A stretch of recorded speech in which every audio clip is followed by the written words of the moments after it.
everybody, today we are debating whether or not there is evidence for Christianity, and we are starting right now.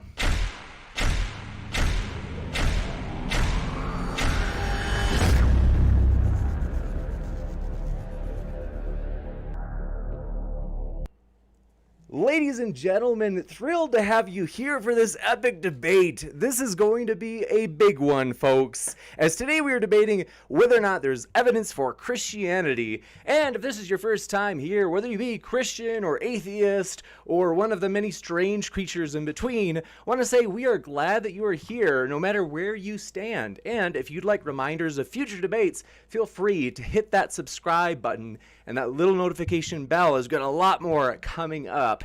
And want to say how excited we are as we have two, you could say, veteran debaters. These guys have been in the game a long time.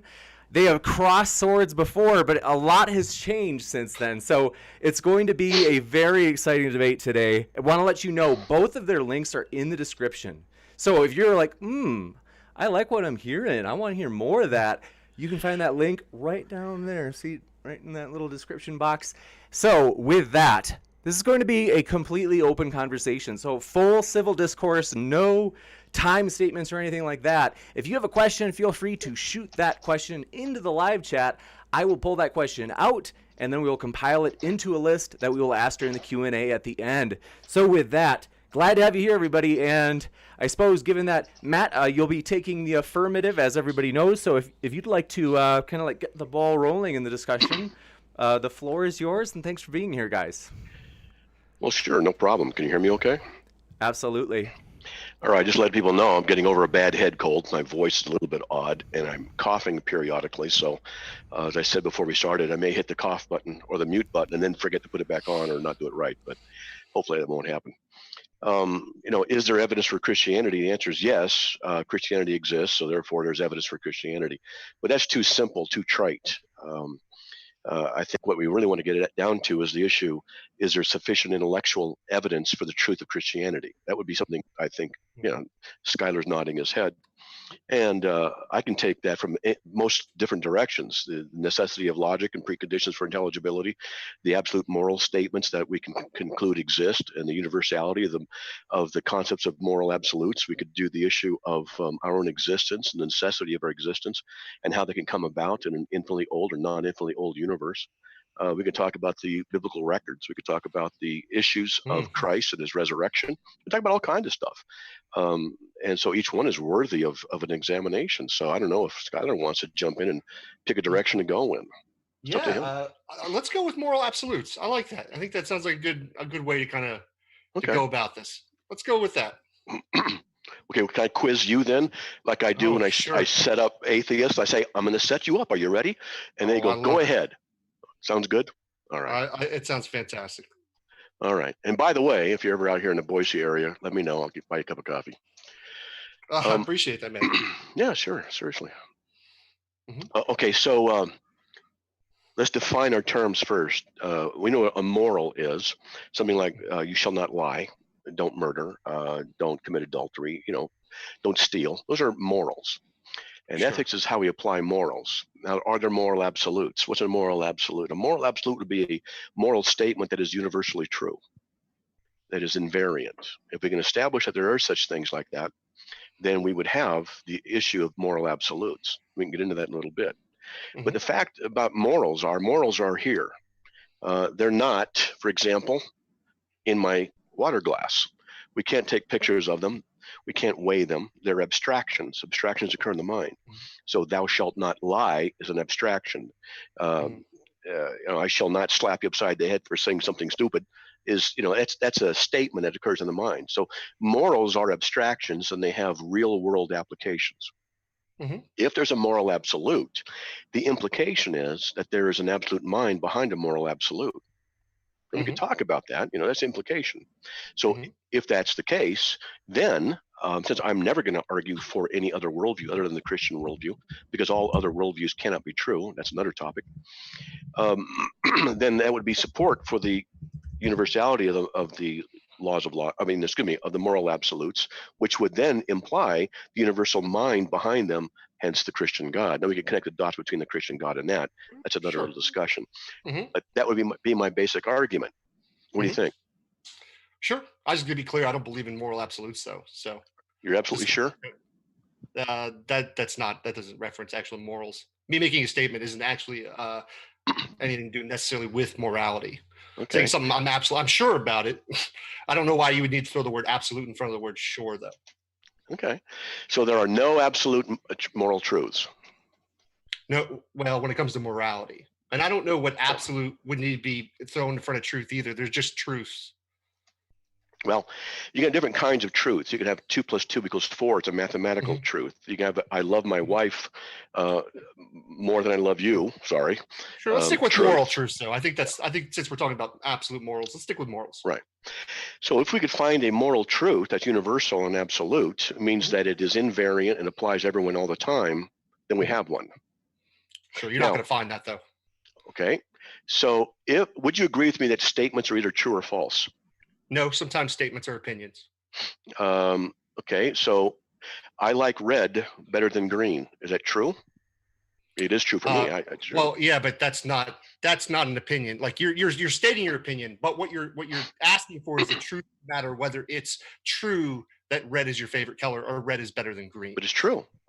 Yes, what's true is the fact that you believe that what's true is the fact of your opinion, right? So if I said my opinion is Die Hard is the best movie ever, it would be true that my opinion is Die Hard is the best movie ever, right? It doesn't mean that Die Hard is the best movie ever, because that's an opinion. Well, we could get into, we'd have to have a standard of what the best movie is. We could probably arrive at a conclusion at that point and then find out if the statement's either true or false. It's called the law of excluded middle. You know what that is, right? I do, but opinions, it isn't either or. It could be true, false, or it could be an opinion. So it's not either or in that situation. Okay. So then let me ask you a question. Is this true or false? Excuse me. Maybe there's a text thing I can paste it in here. There we go. Mm-hmm. All right, here we go. Sorry, I got to clear my throat. I could read it for everybody if that's okay. The statement that Matt Slick has written is it always wrong for anyone to torture babies to death merely for one's personal pleasure? So once again, I don't believe in absolutes. Now, I think it's morally wrong to torture babies for pleasure, but that statement doesn't work for me because I don't believe in absolutes. So if you don't believe in moral absolutes, then the statement is not true. The statement, this is an opinion. Like this, it would depend on who's saying the statement. So if I were saying, if it was coming from me, if I said, "Hey, this is Skylar," it's always wrong for anyone to torture baby merely for one's pleasure. That would be me stating my opinion. So this is not a true or false statement. This is an opinion. What you have up here. Is your opinion that it is always wrong for anyone to torture babies? Is it your opinion that is true or not true? Is it okay? Are you referring to my morality when you ask that question? I'm just asking you. In your opinion, no. Well, listen. We're not going to get into it because I don't believe in absolute morals. Now, if you can demonstrate absolute morals exist, you shouldn't have to ask me questions to make that demonstration. Because even if I got it wrong, let's say I misspoke or I said the wrong thing, that doesn't prove that absolute morality actually exists. So my statements on the matter are irrelevant to the actual existence of absolute morals. You'll see what I'm doing here in a minute. No, I understand what you're doing. I've talked to you about this before. Okay. So do you agree with the statement or you disagree with the statement? The statement is an opinion. The statement is an opinion. Now, if you're asking, hold on, Matt, it is my opinion that it is wrong to torture babies for personal pleasure under my subjective moral. The statement is not, you didn't answer my question. It is always wrong. Opinion. The statement's an opinion, Matt. I'm sorry. You're trying to put this as if this is a moral fact. You have to demonstrate that it is absolutely wrong to torture babies for pleasure. Okay. The statement I put there, it is always wrong for anyone. Would you agree it is always wrong for anyone is a universal application? Sure, but having a universal application within a sentence doesn't get you to absolute morals. So it's a universal application. So I'm asking you for your opinion about that. verse, about that. About the verse? about your statement. I don't have an opinion about the statement. You don't have an opinion? So in other words, let me get this straight. You don't know if it's good or bad to torture babies to death merely for their personal pleasure. Under what standard are you asking me to? I'm asking you. No, I'm asking you. So if you ask me a question, I need to know the standard that you're appealing to. What standard? So it's an opinion. How can you have a standard with an opinion? It's what you said. I'm asking you for your opinion about that statement. Matt, you're asking, I'm sorry, I'm trying to understand your question. Maybe you're not being clear, but you're asking, so are you asking me what my moral position is? Is that just yes or no? Are you asking my moral position? I'm asking you, what is your opinion about the statement? Do you agree with it or not agree with it? That's my question. Well, obviously, okay. So if I were to say it's well, I can't speak for other people's morals, Matt. So is it absolutely wrong for other people to do it? There are obviously sick individuals who believe that it's not absolutely wrong. So if by definition, what your definition of absolute was that it's universal, right? Therefore, some people believe it is, that it's not morally incorrect. So therefore it can't be absolute. But let me ask you the question back. Let's just change the sentence just a little bit, Matt. Let's just change it just a tad bit. No, not yet. No. I think to be fair. No, not yet, because you're avoiding the issue. I'm not going to let you get out of it. No. You keep interrupting me. I'm trying to get you to stand your ground. This is what the statement is. I'm asking you for your opinion on that statement, not something else I wrote, but that statement. Do you agree or do you disagree with that statement that it is always wrong for anyone to torture babies to death merely for one's personal pleasure? You got to get out of this one way or another. It's either to interrupt me and change the topic, but I'm not going to let you do that. Do you agree or you disagree with the statement? In what sense do you want my opinion on it? I want you to be honest. That's a sense. Do you agree with it or you not agree with it? Okay, I don't know what you're asking me to comment on, because if you're asking me, do I think it's wrong for people to hurt children? I'm going to say yes, but my opinions on whether people should hurt children is completely relevant to morals being absolute. I'm just asking you a simple question. Is it your opinion that the statement's true? And I've answered the question 3 times. I'm sorry if you don't understand it. Okay, then let's do this. Let's do this. So here's the question. Is it answer with a yes or a no? Is it your opinion that the statement is true? It is always wrong for anyone to torture a baby to death merely for one's personal pleasure. In your opinion, is that true or not true? That statement is an opinion. What you're reading is an opinion. It's not a true or false question. You're stuck. No. Okay. So let's change this. So now No. I'm going to tell you why you're stuck. Matt, hold on. I'm not going. I'm not doing moderation, this. brother. We need to have moderation, because if it's not. You don't get to control the conversation, Matt. You're trying to. All right. I'm going to show you that you have a problem. 1 second. You don't want me to do it. One to second. put the vice on you. 1 second. Just to be sure that I think some people, and I think I can see kind of like where this ties back to the topic of evidence for Christianity, but people in the chat are asking, so to let you guys put it in your own words, they were asking, like, in particular, how would this fit within the kind of context of evidence for Christianity in terms of objective moral values? I'm okay if you guys keep going with it, because I think I see the connection, but if you want to explain to the audience, just as I think some people are a little bit... Well, I'm not too concerned with that. I think that let's stick to it, right? So Here's the deal. Like, the problem with what Matt's doing is he understands my position. I'm an anti-moralist. I don't believe morals are objective. I don't know why we have to go through all this. You understand what those are. You understand philosophy, right? But if I were to change this statement to, is it always wrong to kill a healthy baby? Matt, could you say that that's always wrong? I cannot say it's always wrong. So it's sometimes right to kill a healthy baby. I don't know. I'd have to look at all circumstances. Okay, 1 Samuel 15, where God orders the Israelites to kill the Amalekite babies. What's wrong with that? God can do what he wants. He knows all things. I'm not asking a moral question. I'm just saying it's not wrong in that context, though, right? You're asking a moral question. It's not wrong in that context. I'm not asking a moral question. You're asking if it's wrong. You contradict yourself. Fair enough. I misspoke there. Okay. So then it's not always wrong. If it's moral for God to order people to kill babies, it's not always wrong to kill a healthy baby. So you know the answer. Know the answer. That's correct. You're very good. So what's the problem? Good. Oh, no, it's not a problem. I just wanted to state for the audience what you believe, and that's that it's sometimes okay to kill healthy babies. Yeah, it is. If God so instructs that people do that, because in the context of 1 Samuel 15, which I don't know if you know the context of the Canaanites. I do. And the Moloch god, and what they were doing was sacrificing the newborn babies on the altar to Moloch, the pagan god. They're burning them alive. And God had warned the Canaanite people for about 400 years. Stop it, stop it, stop it. And so he had them wiped out. So God had all of them destroyed.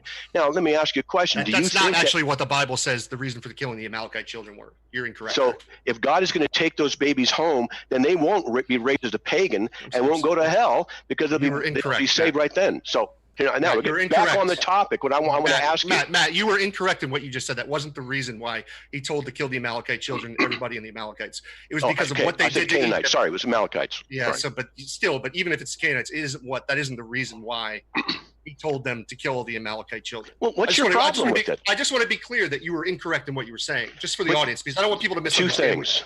Yeah. One, if you're a moral realist, right?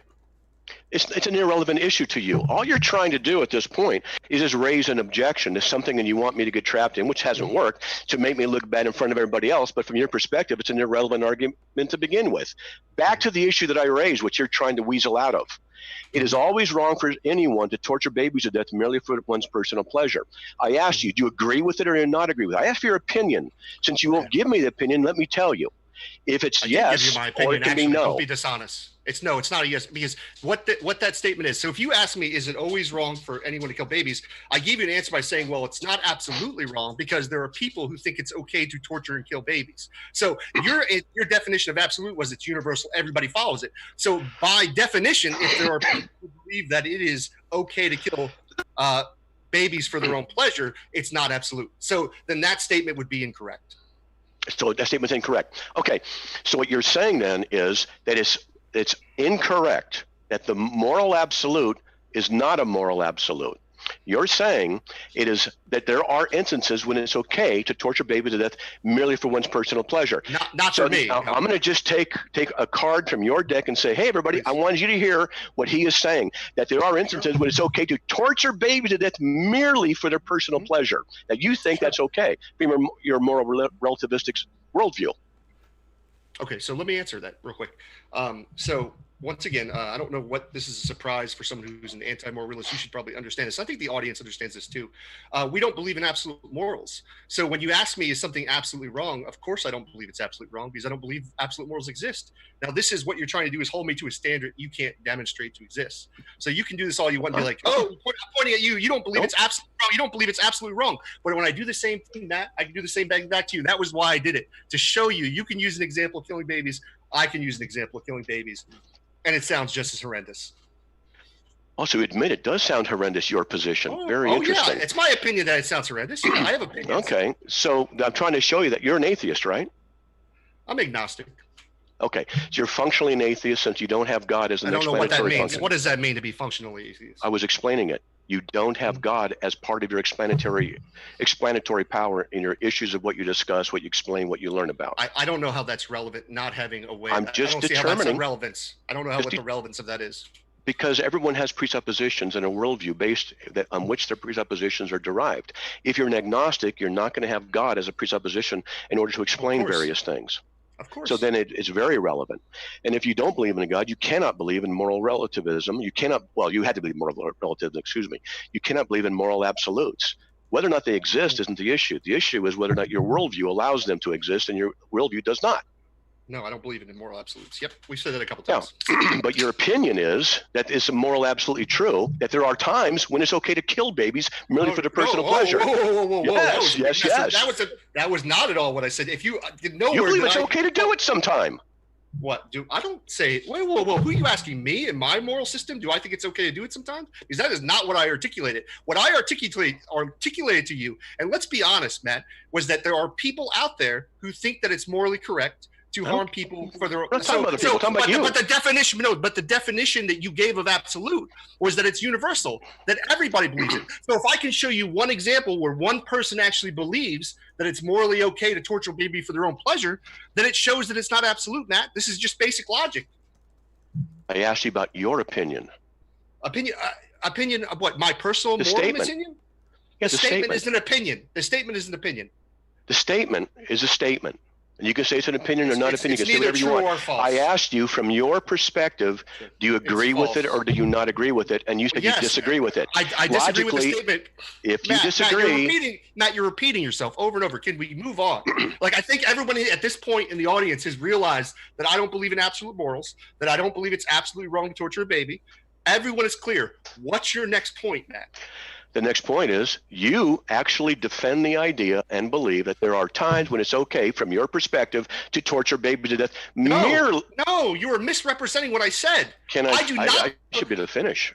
Matt, then don't misrepresent me, Matt. Don't say that in my opinion, I think there are times. No, it is a fact that there are times, that there are people who believe that it is okay to harm a baby for their own personal pleasure. That is a fact that people believe that.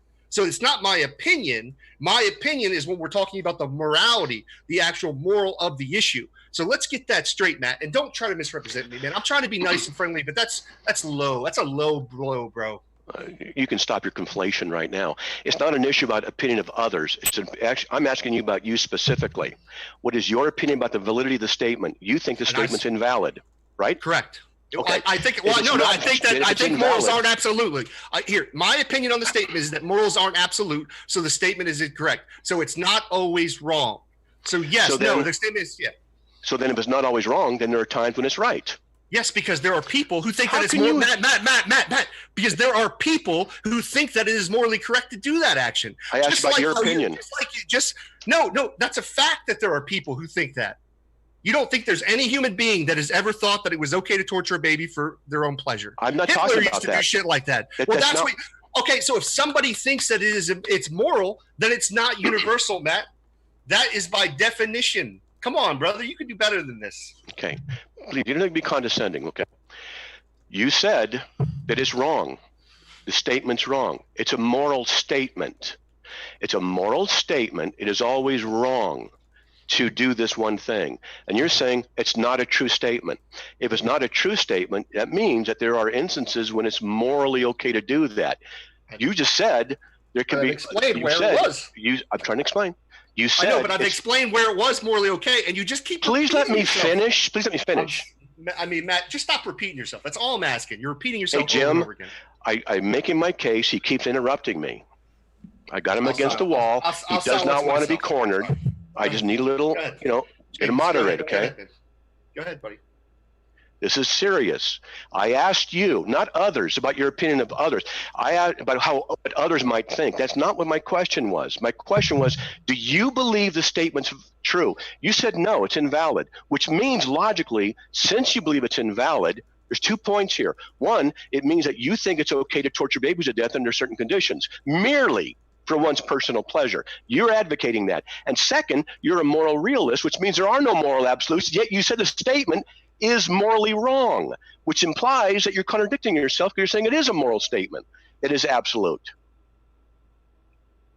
The statement is factually incorrect. Not all people believe that it's wrong to torture babies for their own pleasure. The statement is not about what people believe. Well, morals come from people's beliefs, from their own moral systems, Matt. That's another topic. Unless you can demonstrate absolute morals exist, which you haven't been able to do to any conversation I've ever had with you, you've not been able to do it. I've talked to you like 4 or 5 times, and every time you do the same kind of like slickisms, basically, where you repeat a script. Why do you think that I know what you're going to say here? You've said the same thing over and over again. So this statement is not factually correct. Not all people. You defined absolute as being universal.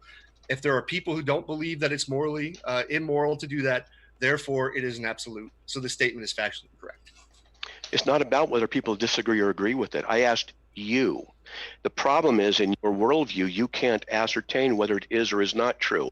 For you to say that it is or not, either way, is to contradict your own worldview, demonstrating you refute yourself and your whole worldview. You're a moral realist who doesn't believe in moral absolutes. If the statement's not true, and you said earlier, you said it's morally wrong to do these things, you contradict yourself. I appreciate your opinion. I proved it. I quoted you and showed you where you did. You haven't come back to get out of it. Sure, and you're super humble too. Ad hominem doesn't validate your argument. You want to ask me a question now? Yeah.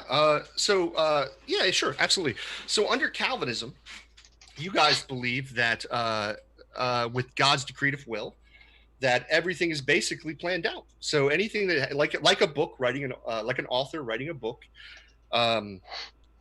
whatever God decrees will happen. So under your worldview, you believe that God decreed that children would be molested, we would have child soldiers, that they would be executed and suffer. Is that true, that with God's decretive will, he decreed that children would be molested and there would be child soldiers? Yes. Mm-hmm. Okay, just want to make sure. And so it's not absolutely wrong to be a child soldier or to molest children, because unless you're trying to argue, here's the thing. So if it's not absolutely wrong, how can God have people do an absolutely wrong action? Wouldn't that go against his very nature? If it's absolutely wrong to molest a child, why would he write a story or create a reality where children would be molested? And actually, not only just create a reality, because you don't really believe in free will in that sense. You think this is exactly the world that he wanted, and exactly everything that happens is exactly the way he planned it out. And the way that God planned it out was that people would do things that go against his own very nature. Okay. So you brought up Calvinism. Do you understand Calvinism? Sure, to a degree. Well, I've been defending Calvinism for close to 30 years. I have a master's of divinity from a Calvinist seminary. And let me tell you, you're already failing to understand what we teach and decree. Well, you agreed with when I asked you the question. No, we haven't defined our terms. Well, why? Then why would you say yes? That's what God decreed? Because God decrees, but there's different forms of decree. Okay. So when God decrees that a child's going to be molested, what does that mean? That's the right question to ask. Well, answer it. So there are different senses in which decree can occur within the biblical context, within the Calvinist context. There can be a direct decree and an indirect decree. Now, before we get into those, let me talk about free will a little bit. I'm not going to get into this too deeply. Free will is simply the ability to make choices that are consistent with your nature, that are uncoerced. They're not forced. You're freely able to make a choice. No one's coercing you. No one's forcing you. In different circumstances, you make different choices because different circumstances in your freedom. Calvinism asserts man's freedom in that sense. Can people go against God's decretive will? Let me explain first. So No, the they decree. can't. Let me explain. Okay, really? Since you brought up Calvinism and you said they can't, then explain why. Yeah. What that means, the decretive will of God, in the sense that they can't go against it. Explain it. Yeah. You want me here? Actually, here. Hold on one second. No. Don't look it up. No. You said you knew it. No. I have your page. I saved it because I actually have the definition from your. So you have to go to what I'm going to teach you already in order to learn what you said you already know. Look right here. I'm going to show you guys right here. I have it on it's right here. Decretive will. You can see it here. I saved it before the show so I could actually do a little research. And what I don't like to do, Matt, to be honest with you, is I don't like to just wing it when I say things. I'd like to be more precise in my language. That way it doesn't become a debate about what I said. But here's what you say on your carm.org. That the decretive will of God is that which God is sovereign, or that we may or may not know, depending on whether or not God reveals it to us. The decretive will, God directs will where he causes something to be. So he causes it. So he causes children to be molested and cause children to be child soldiers. So I don't think I've gotten anything wrong yet, Matt. Okay. Well, thanks for pointing it out. I will expand on that definition to be even more.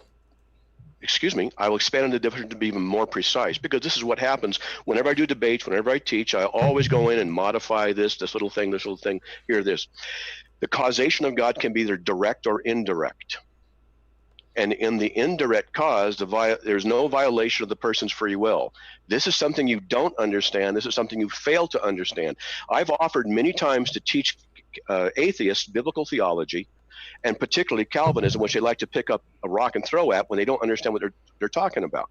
I'm willing to do that with you as well, off air sometime, and teach you what we actually teach, so that you don't show that you don't know what you're talking about here. The decretive will comes after Ephesians 1:11. God works all things after the counsel of his will. There would be a direct decree and an indirect decree within his decretive will. A direct decree would be something like, let there be light. Bang, there's light. God is directly causing it. There's an indirect causation where God can put people in places and circumstances they freely then to choose what they want to do, because it was ordained by God that they would do that. For example, it says in Acts 4:27-28 that God predestined people, Herod, Pontius Pilate, the Gentiles, and the Jews. You should look up this verse, Acts 4:27-28, to do whatever his hand and his purpose predestined to occur. You go back to Acts 2:23, and it says that these wicked people, are the ones who nailed Jesus to the cross. What the scriptures are teaching is both, that God ordained that it would happen in his, what we call his permissive decretive will. He permits it to occur because it's what he wanted to occur, but he doesn't cause them to do it, and they freely chose to do it. Yet they're the ones responsible. This is what you fail to understand when you raise this issue of decree. You need to do your homework. Yeah, you can make all the claims about my homework and what I've done. But hold on. Can people go against God decrees will? If God decrees that a child will be molested, is there a way that child won't be molested? Did you not hear what I just said? No, well, just a yes or no. Yes no, or it's no. No yes or no here. Oh no, you won't. Did you I understand? understand. If it makes you look bad if you just say yes or no. No, it's not. That's not it. I just explained to you. Matt, you're filibustering now at this point. You're filibustering. I just explained to you his direct and his indirect decree. Okay, so I'm asking you. Then ask me to be clear. Is it a direct? So if God decrees that a man is going to molest a child, is that a direct decree? No. Okay. Well, kind of explain. Okay. Can that man go against God's decretive will? If God decrees that he's going to molest a child, can he go against that decretive will? His indirect or direct decree. However, it would be decreed in a situation where a man is going to be. I know. Wow. So, can you answer the question instead of all the extra stuff?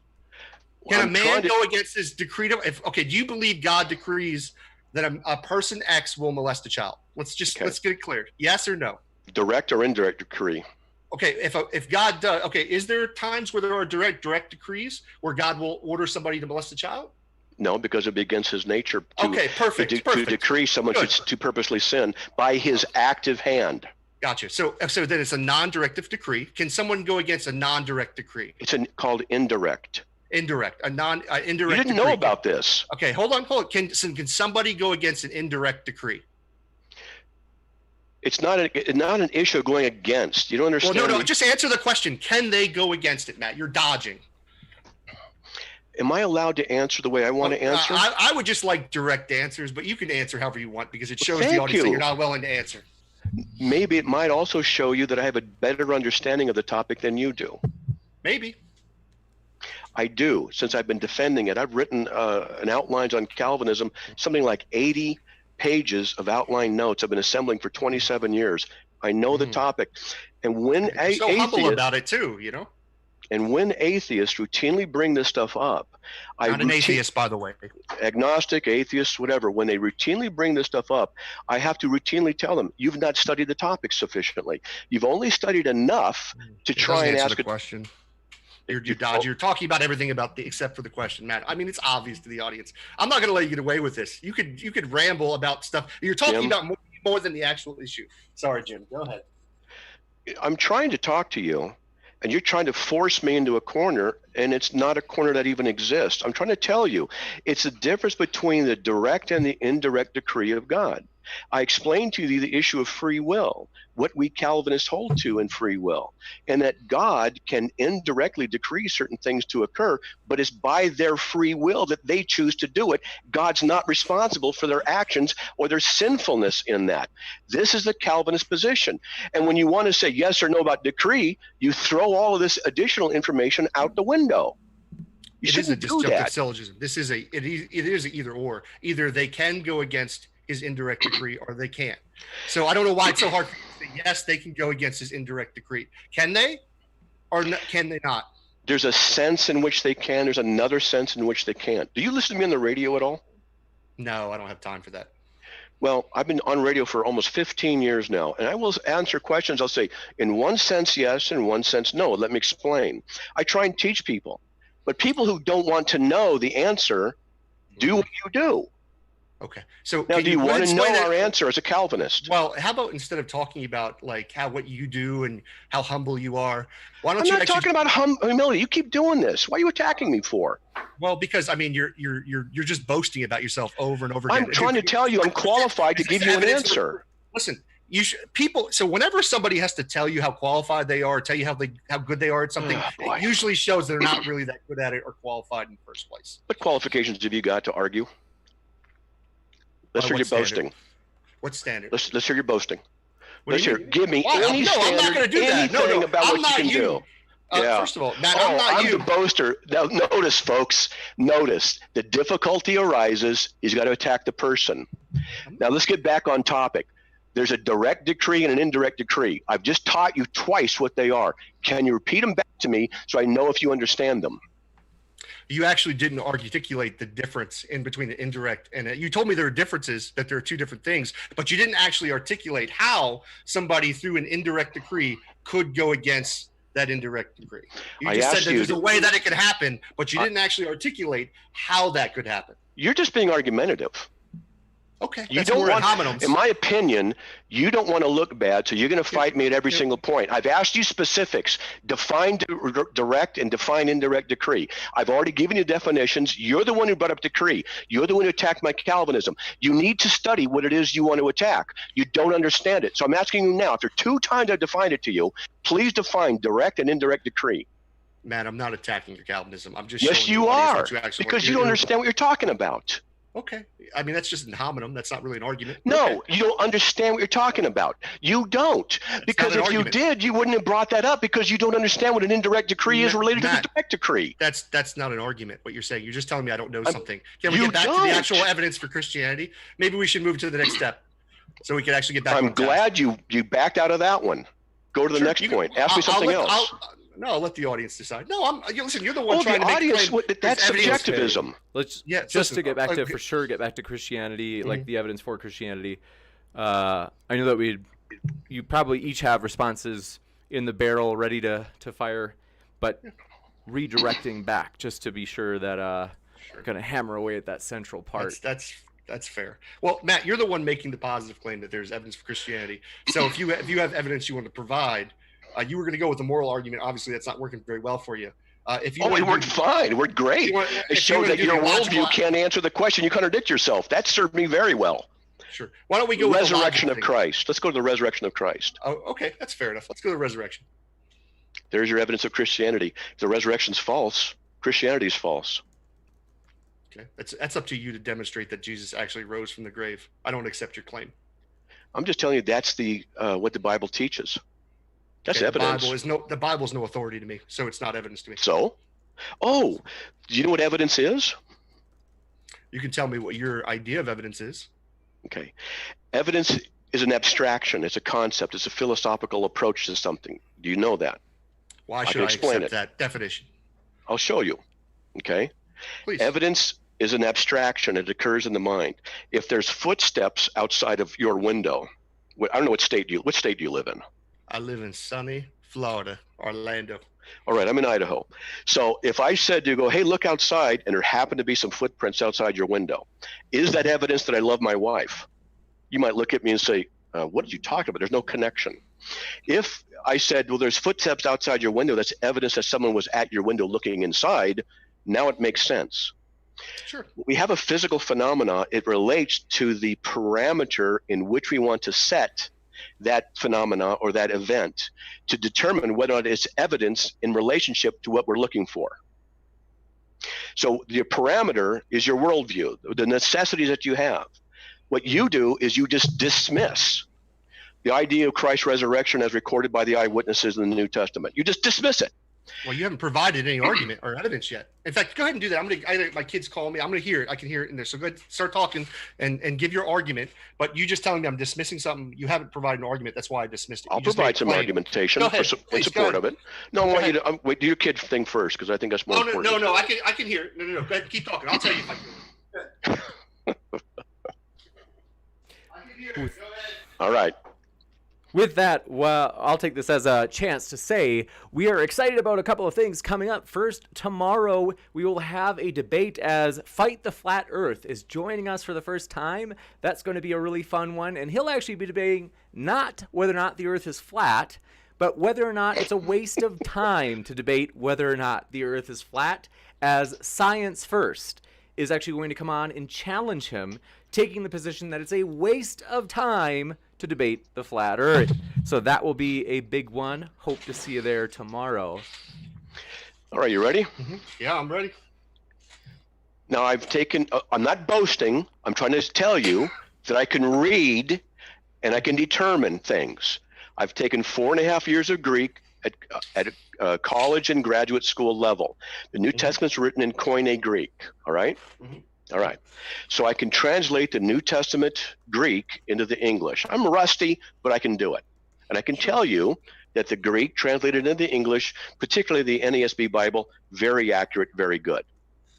I've also further done the studies. I don't have them off the top of my head, but you can go to Archaeological Review. You can do your research on the historicity of the New Testament documents, for example. And no scholar who knows anything would say that the documents aren't ancient, aren't old from that ancient time. And they are very, very old documents. Parchments, we have 6,000 supporting documents in Greek alone, of copies of various parts that were distributed. And what people don't know is this, and this is all part of the answer, okay? Just give me a couple minutes. I'm trying to make it as fast as I can. I'm not trying to hog time. Take your time. We have in English alpha and numeric, A, B, C, 1, 2, 3. But in Greek writing, there's only one set of characters, alpha, beta, gamma, delta, and those are also 1, 2, 3, 4, and it goes on, so that when you write letters, you're also writing numbers. The reason that's important is because when they would do a copy of a codex is a page. When they would write a copy of the original document, they were also writing letters, because letters are also numbers. The copyist then would add up the numbers of both sheets, having copied, and they did not do it by memory, they did it letter by letter. And what they would find is that this is a very, very accurate way of transmitting the documents from then to now. With all the 6,000 supporting manuscripts, they are something like 99.98% textually identical. They're remarkably well preserved from then to now. Now, the book of Acts is a book of history. And the book of Acts was written after the book of Luke. And you can verify that yourself by going to the first few verses of Luke and the first few verses of Acts. And you can read, and you can see Luke wrote Acts first. Acts does not contain the death of Peter or Paul, which happened roughly 62 to 64 AD. There's some debates, but let's just say 62 AD. Doesn't matter. It also does not contain the destruction of Jerusalem in 70 AD, which is prophesied by Jesus. The book of Acts does not contain these super significant historical markers, but yet it does contain the death of Stephen in Acts chapter 7. This is the most logical reason, is because it was written before the death of Peter and Paul. So roughly written, we could say, just for easy math, around 60 AD. But Luke wrote Acts, and he also wrote the book of Luke. But he wrote Luke before Acts. So we don't know exactly, but just for easy numbers, I'll show you something. Let's just say 5 years earlier. It takes a lot of time to do this research and writing, particularly in that time. You had to interview, travel here and there. So let's just say 65 AD. Most scholars agree Matthew was written before Luke. Let's just say 50 AD. Could go back 5 years each time. And most people say that Mark was written 5 years, just before that, just doing quick numbers, roughly 45 AD. Jesus was crucified in 33 AD. We're talking roughly a 12-year difference. The writers were still, the people, the witnesses of Christ's death, resurrection, etc., were still alive. Paul was a witness of it as well, as was Peter, who wrote, as was Jude, who's a brother of Jesus, and John, who was a personal disciple of Jesus, and Matthew, who was too. And they wrote about the resurrection of Christ. The historical evidence is there. Now, my critics who are in this, in chat, they're all negative. That's fine. But these are the facts. These are the facts that you can go verify yourself. I've verified them many times over 40 years.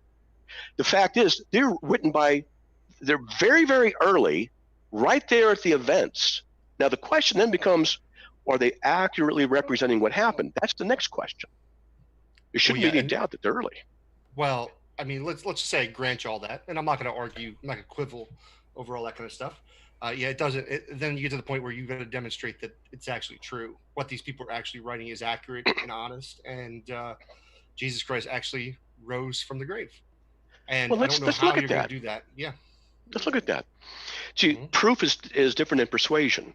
Because your worldview doesn't allow certain evidences to come in and fit, there's obviously no possibility of proof to you. But how can I prove to you that Alexander the Great lived? Can't prove that. That's an empty claim. Well, that's an empty claim that my worldview doesn't allow for proofs and evidence. I don't know if I exactly proof of Christianity. Oh, proof. Well, no, I'm agnostic.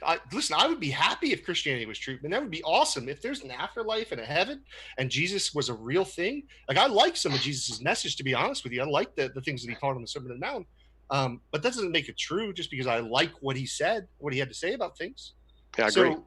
So I don't know how this is getting us to actually demonstrating that Jesus actually rose from the grave.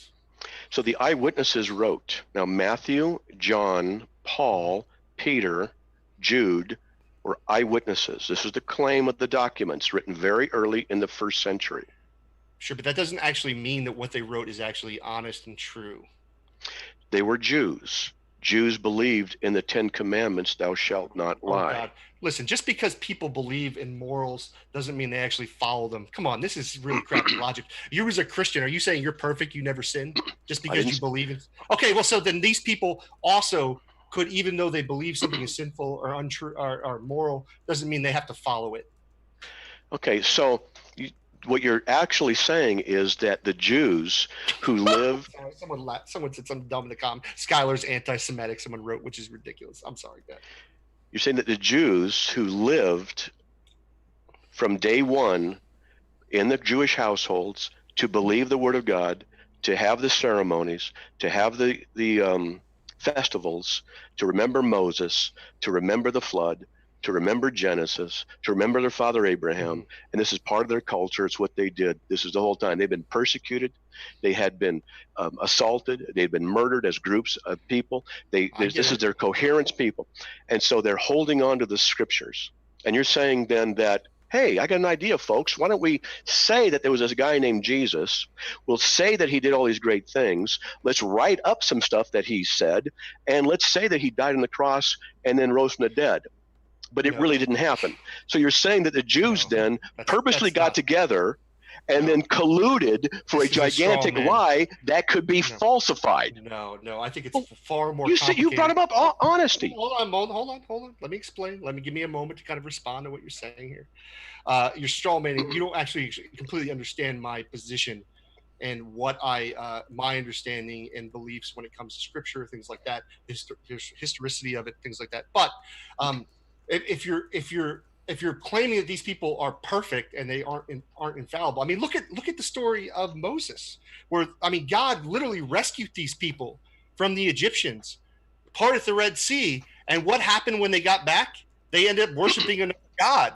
So it seems odd, like, to make this kind of thing like, oh, you're giving all these reasons why they would never lie, or it would be completely. There's no reason they would be dishonest. Well, listen, they saw God part the Red Sea, and then all of a sudden they get back to this camp, and now they're worshiping another god. So these people are fallible, and that's not my position. I think you've made a straw man of what I believe to be scriptures. I think people copied off each other with the scriptures, to be frank with you.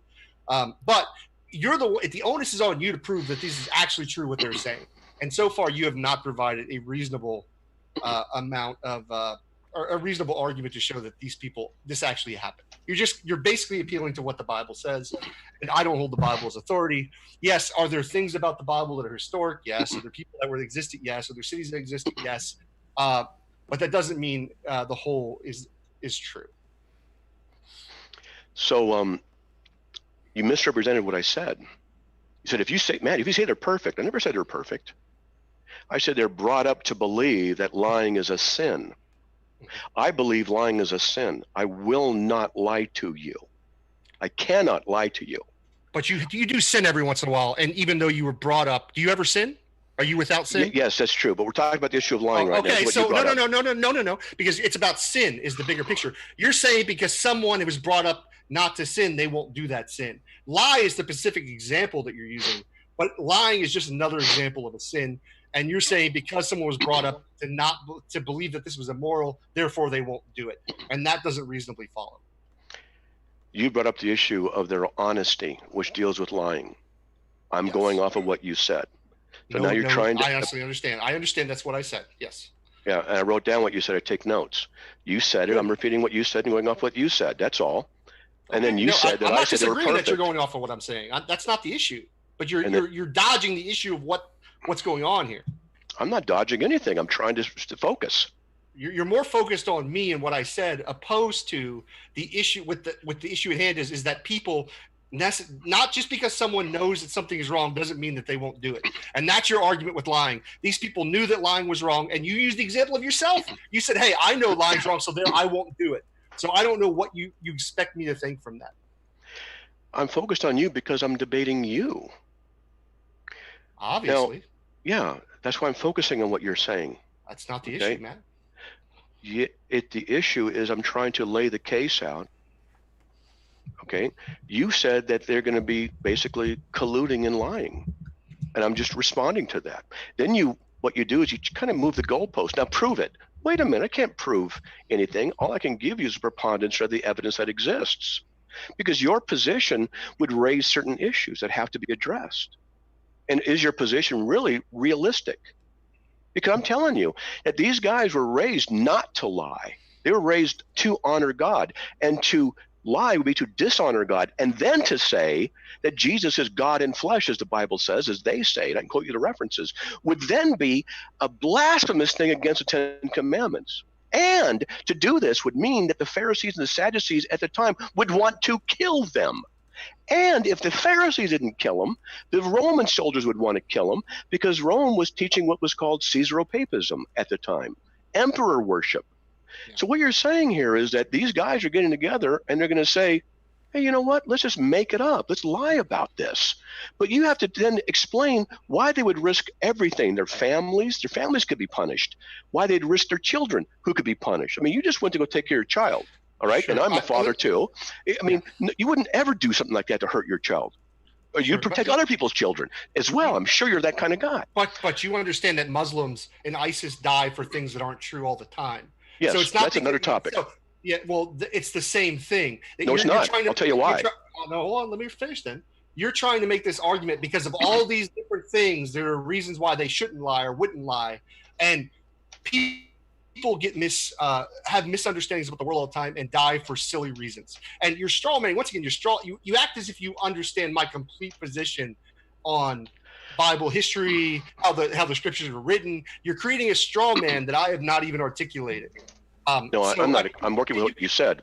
No, because I haven't said much about the historicity of the Bible and things like that. You've created a complete straw man based on what you believe. No, it's not a straw man. It is. I haven't. Okay, what did I specifically say about the Bible? Was written, doesn't have the historical markers. Matthew was written before that. Luke was written before that. That's not. It's about my position, how I view the scriptures. How do you think I view those scriptures? That's the straw man. You already told me you don't believe that they're true. Yes. You think there's some good stuff in them, but you don't believe they're true. But you add all these extra details, like about how people are conspirators, like coming together to lie is a big conspiracy. Did I say anything like that? Did I say anything close to that? No, you didn't say. Yes, you did. Yes, you did. No, I just said that we don't know. When you said they were dishonest, that means they is a group that has to get together to be dishonest. The authors of the Bible, and it also it doesn't mean that necessarily there were all these different authors. Obviously, there are different. There's all types of views when it comes to scripture, and whether people obviously the people who actually witnessed Jesus didn't actually write the scriptures. These aren't the same people. These are things. Matthew wrote Matthew. John wrote John. Yeah, good luck justifying that and actually doing that.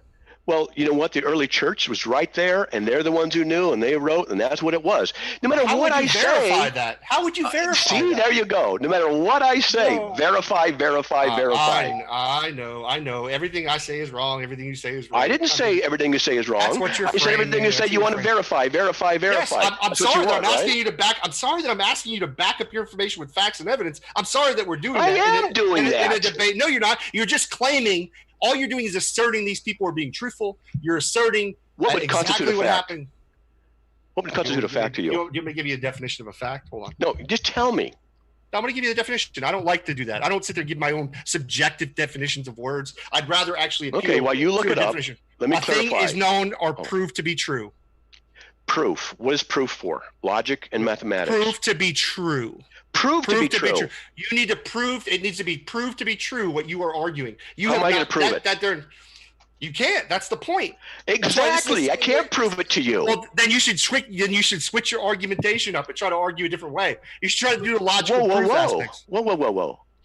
If I have historical evidence, you're going to say it's not proof.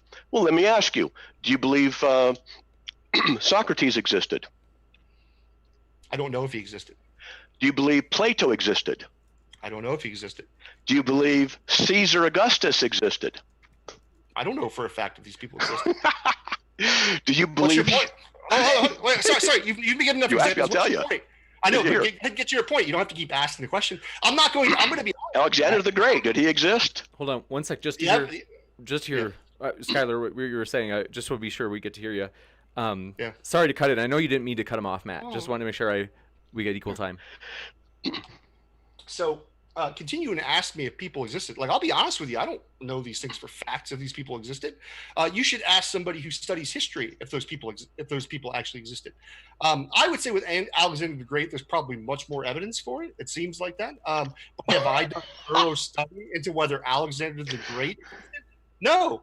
You want me to be humble? You want me to be honest? Would you rather me lie and say that I know for a fact that he existed? I don't. So you can either have the truth or you can try to like make it into something that makes me look bad. So whatever you want, man. Do you believe Alexander the Great, Socrates, and Plato existed? Don't throw them all together. I think there's much more evidence for Alexander the Great than there is for Socrates. So you believe Alexander the Great. Prove to me he lived. Go ahead, prove it. Well, no, listen, I'm not, my goal isn't to try to prove, like I said, I said I believe it based on some of the stuff that's gone through history, but I'm not going to, the debate tonight is not whether Alexander the Great existed. Why are you trying to make this about something that is not what the debate topic is? It's your burden of proof to show that Christianity is true. Simple. If you require of me from historical event proof, I can ask the same thing of you. Sure. Unless you have a double standard. Unless you have a double standard. I'm not making a definitive claim that you just Alexander said you believe that he existed. No. But no, there's a difference between saying I believe something. Because it's like I believe my wife's not cheating on me. There's no way I can know with absolute 100% certainty that she isn't, right? The evidence leads us that way. So what you're doing is you're getting away from the actual argument of tonight because you think this is I'm showing you the principles that you have are inconsistent. Argue Christianity. No. There's nothing. I'm saying You're I don't know for 100%. I'm trying to show you. Matt, I don't know for 100% fact that Alexander the Great existed. You don't. I asked you, do you believe he existed? Believing in something and knowing it to be a fact. I just asked if you believe. I understand, but I'm trying to explain the difference, right? Do you understand the difference? You mean like indirect and direct? I can believe the difference. I can believe something exists. It doesn't mean I necessarily know it as a fact. Like I can state a fact, like I know that I'm not your Christian God. I know that as a fact that is not the case. But I don't know 100% that Alexander the Great existed. I haven't done the research, the study, or any of that things, to be honest. Do you believe he existed? It's like you don't even listen to me. I do. Not 100%, you said. I just asked you if you believed. Okay. Well, I've articulated it, so you can move on. So I'm not if it's okay for you, because you're stuck. If you require of me what you're not going to, if you're not going to require of me what you're going to require of yourself also, and vice versa, then who's the one who's not humble? You have a double standard here. I haven't boasted about myself once in this whole conversation. You've boasted about yourself many times. Well, you know what? If I give my credentials to try and demonstrate that I know what I'm talking about, particularly in Calvinism, you should at least understand that I'm telling you the truth. You don't understand what you criticize when it comes to Calvinism. It's not just an appeal to authority when you're appealing to your own self, that you're like, well, I'm an authority on this because I've studied this. No. Don't try and attack me and make yourself feel better or look better. It's not going to work. That's what it is. That's not what it is. Yourself as if you're I have the credentials to be able to tell you what Christianity is, what Calvinism is. You don't. So you claim. Listen, I have my show, I have a guy named Dr. Josh Bowen who can read Aramaic, Hebrew, Greek, has a master's of divinity, has a PhD in Assyriology. He would disagree with you on all these facts. So just really? Yes, absolutely. How do you know? Because we had actually him and I on everything, right? Would you like me to explain to you? You want to interrupt me? I can explain to you. Because actually, before we came on the show, we were actually doing a pre-show, and we were watching a previous conversation that you and I had, and we were actually going over some of this stuff. So, yes, I know that he would disagree. And I'm happy to have you on the show to have a conversation with him. He would love to talk to you. What do you want to talk about? We could talk about scriptural criticism, some of the things that you are arguing for. I would love to do that. Absolutely. Textual criticism. I'm not an expert in textual criticism. Is he? I believe so. I don't know. Well, then we have to get. I know. Here's what I know. I know he could read Hebrew. I know he could read Greek. I know he could read Aramaic. He's got a PhD in Assyriology. He's got a master's of divinity. What's Assyriology? You don't know? What's Assyriology? It's a study of the ancient Near East. Assyriology. Interesting. Okay. Mm-hmm. So can we go back to you providing evidence? I have given you evidence. Yeah. And then you say, I want proof, and I'm trying to show you that you're inconsistent in what you require of yourself versus what you require of me. But you When realize I that give even you if the evidence that Acts was written before 60 AD, doesn't have the historical markers. Luke was written before that, written by the eyewitnesses. The church fathers very early on attributed it to the early stuff. You say it's not proof. Well, of course it's not proof. Proof is for mathematics and logic. This is evidence. You do with the evidence what you want. You said evidence. That's what we're supposed to be discussing tonight. It's not about proof. It's about evidence. You want evidence, I give you evidence. And when you say, give me proof, that's not what we're supposed to be debating about tonight. Sure. So let me point this out. Even if I am inconsistent, let's just grant you that I am inconsistent. You are. Okay, let's grant you that. Does that add anything to the truthfulness of your statements? No, what it does, it shows you. Then why would you hold on? Hold on. Then why would you focus? Because it's irrelevant to the debate. My inconsistency on morality, whether my inconsistency on this, has no bearing on whether you actually arguing your position. And what you do, this is a tactic by theists and apologists in order to attack the other person instead of having to deal with their burden of evidence and their burden of proof. It shows the inconsistency of your position in that when I give you the evidence, you automatically reject it. But you don't reject it in other venues because you will accept those. It shows your inconsistency and your lack of objectivity when it comes to our debate at hand. That's why it's relevant. I appreciate your opinion. The resurrection of Jesus Christ by the eyewitness recorded and accurately represented, accurately transmitted from then to now. You have to be able to say that it did not happen. The resurrection of Christ is the most important event in history. That combined with the crucifixion. This guy rose from the dead. And you have to explain, you said something earlier, Christianity is based, people die for what they believe. Muslims do. Yes, they die for what they believe. Atheists die for what they believe. Homosexuals die for what they believe. Everybody died for what they believe. These early Christians we're talking about didn't die for just simply what they believe, but what they saw. They said they saw it. That's different. It's different than what a Muslim might do today, who has this irrational belief in Islam and the Quran. What we're talking about here is the early documents as evidence for Christianity, written very early on. That is evidence for Christianity, and it is very early. And you have to explain, if these guys are colluding and dishonest, as you said, they're dishonest, then they're risking their lives, they're risking their families, they're risking everything. For what? A lie that can be demonstrated not to be true by the other people around them? I said that was a possibility. I didn't say it was actually the case that these people were lying. Okay, then there's lots of possibility. Give me another one then. Okay, give me another one why it's not true. Listen, my job is not to prove that Christianity, the evidence of Christianity is true. That is your job. Stop trying to shift the burden over that's me. not true. The job is there evidence? I'm presenting evidence. That's my job. I don't count what you say as evidence. The Bible is no authority. I do not accept your evidence. What are we talking about? No matter what I do, that's not evidence. No matter what I say, it's not evidence. That's why I thought the moral argument was actually much more productive. But we can talk. The logic stuff would probably be pretty interesting too. How about this? Mm-hmm. Do you know what gematria is? I don't. Please explain it to me. Words have mathematical values. Okay? Okay. Because words in Greek are also numbers. Now, the account of the birth of Matthew, a birth of Jesus in the book of Matthew. Now, 7's a very significant number, right? I've heard that, yeah. Well, it is.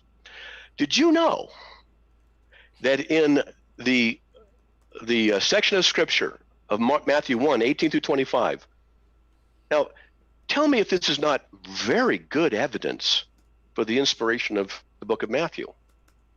Inspiration, beyond man's ability. When you look at the Greek, and you take each Greek letter, you put it into a number, just equivalent, you find out that the number of words in the pericope, a pericope is a section of Scripture, it's 161, which is 23 times 7.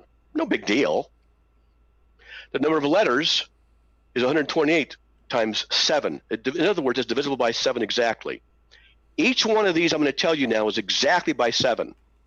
Now, I tried doing this. I'm a smart guy. I tried doing this. I got like 3 sentences in. I couldn't go any further. I tried to mimic something like this. I couldn't do it. The number of words in the pericope divisible by 7 exactly. The number of letters by 7 exactly. Of the 161 words that occur in 105 forms, that has to do with Greek structure, is exactly by 7. Of those 105 forms, the number of verbs divisible exactly by 7. The gematria, the mathematical equivalence of those words, is the value of those 161 words, all of them added up, is exactly divisible by 7. The gematria value of all the letters is also divisible by 7 exactly. Mm. The 6 Greek words found, nowhere, there are 6 Greek words found there that occur right there in those verses that aren't found anywhere in the Gospel of Matthew. Just 6 words, right that little section. Those 6 words, the gematria, divisible by 7. The total letters of those 6 words is 56, which is 8 times 7. The number of proper names in that pericope, divisible by 7. The number of letters in those names, divisible by 7. Emmanuel occurs nowhere else in the New Testament, only right there. It's called a hapax legomena. It's gematria, divisible by 7. When speaking to Joseph, the number of words the angel uses is exactly divisible by 7. The gematria, the 77 words that are there, is divisible by 7 exactly. Can you explain how that's possible? I don't know what the argument is here. You're just telling me how the scripture is written. What's the conclusion? It's impossible for a mere human to do that. Absolutely not. Listen. Go ahead and do it. Yeah, no. If the Greeks, if people wrote in Greek in numbers, obviously they knew how to write within numbers. So it'd be like the same kind of thing like Shakespeare. He wrote what's a pentabular? I forget how the exact term is. But there was a particular way that Shakespeare wrote. I don't know what your conclusion is. So you have a number-based system based on particular words that add up to a certain number. I don't know what your overall conclusion is. Mere human being can't do that. Here's another one. Okay, how would this you is for the viewers. That? How would you demonstrate that a human being couldn't do that? Because the mathematics are far, far, far too complex. Are you telling me that people were not as smart back then, that they couldn't do math back then? Try it. I mean, dude, try it. I mean, I believe algebra came from the Middle East. Try it. From Iraq. Listen, just because I can't do something doesn't mean that somebody else can't do something. All the listeners, try it. Try it. Here's another one. I don't think people even understand what you're asking them to do. Like this is just an assertion. You're just claiming that people can't do it. You don't have a way to demonstrate that people can't do this. All I'm saying is, try it. At least I try things. I try. Sure, dude. Okay, so it's complicated. So what? It's so complicated that it's beyond our normal ability to do these things. Okay, you would need to demonstrate that is impossible. And you're not going to be able to. I didn't say. I said it was beyond our normal ability. I didn't say impossible, did I? Okay, well then if people can do it, then it's I don't know what your argument is. There it is. I got this on the screen. You guys can see it. For those who are viewing, you can take a look at this and you can check this stuff out. And you can see, you want to even try to do something like this. How does this work? This is so complex. It's so incredibly complex to perfection. You try and make a paragraph with 7 that's divisible by 7 letters, the total number of words divisible by 7, and make the same paragraph has exactly 7 words divisible by 7. The number of letters divisible by 7. The number of vowels that start, words that start with a vowel divisible by 7. Start with a consonant by 7. The syllables by 7. You start doing this down like this over and over and over, pretty soon you're going to just give up because it's far, far too complex. This goes on and on and on. You want evidence, but here's a problem. The problem isn't the evidence. The problem is your worldview. Your worldview does not allow this to be considered evidence. No matter what I give you, it can't be considered evidence. I could go to this right here. Right here, there's a prophecy of 173,880 days. Right there is where this is. In the book of Daniel, 9:24 through 27. It doesn't matter what I say. This is a prophecy of the coming of Christ, 170,880 days in advance. Yes, it's not evidence, is it? I get your assertion. There it is. Take a look.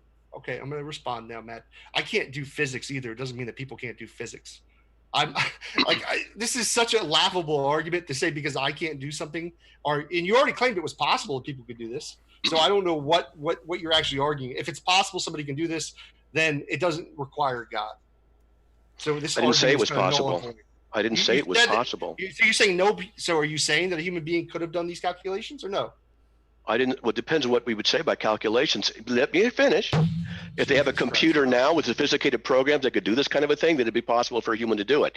Back Obviously, then, I'm that's referencing different. the people. Obviously, I'm referencing the people back Yeah, then. I'm going to say they couldn't do it. How am I going to prove they can't do it? Yeah, that's up to you. You're Well, going to have to. So it if doesn't you matter. can't, then this point Doesn't isn't valid. matter because Okay, so then it doesn't. Then I dismiss your argument. It that's doesn't exactly matter. what you do. You just dismiss things. Yeah, because you haven't provided evidence that it's impossible for somebody to be able to do this. Oh, but I'm showing you. And honestly, and here's the thing too, is I haven't done any study into this particular type of thing with numbers in Greek. So I'm not going to be an ass and try to actually make an argument about it. I'm saying that just logically, if you're saying that it's possible, now you're saying it's impossible humans can do it. You would have to demonstrate that it's impossible for people to do this. Hey, you want me to argument to be demonstrate a negative? So you're asking me to demonstrate a negative? No. I'm asking universal you to negative? show. No. Your claim is that people What I'm couldn't doing. Do this. Matt, hold on. Please stop interrupting me. Your claim was that a human being could not do these math calculations, right? That's your claim.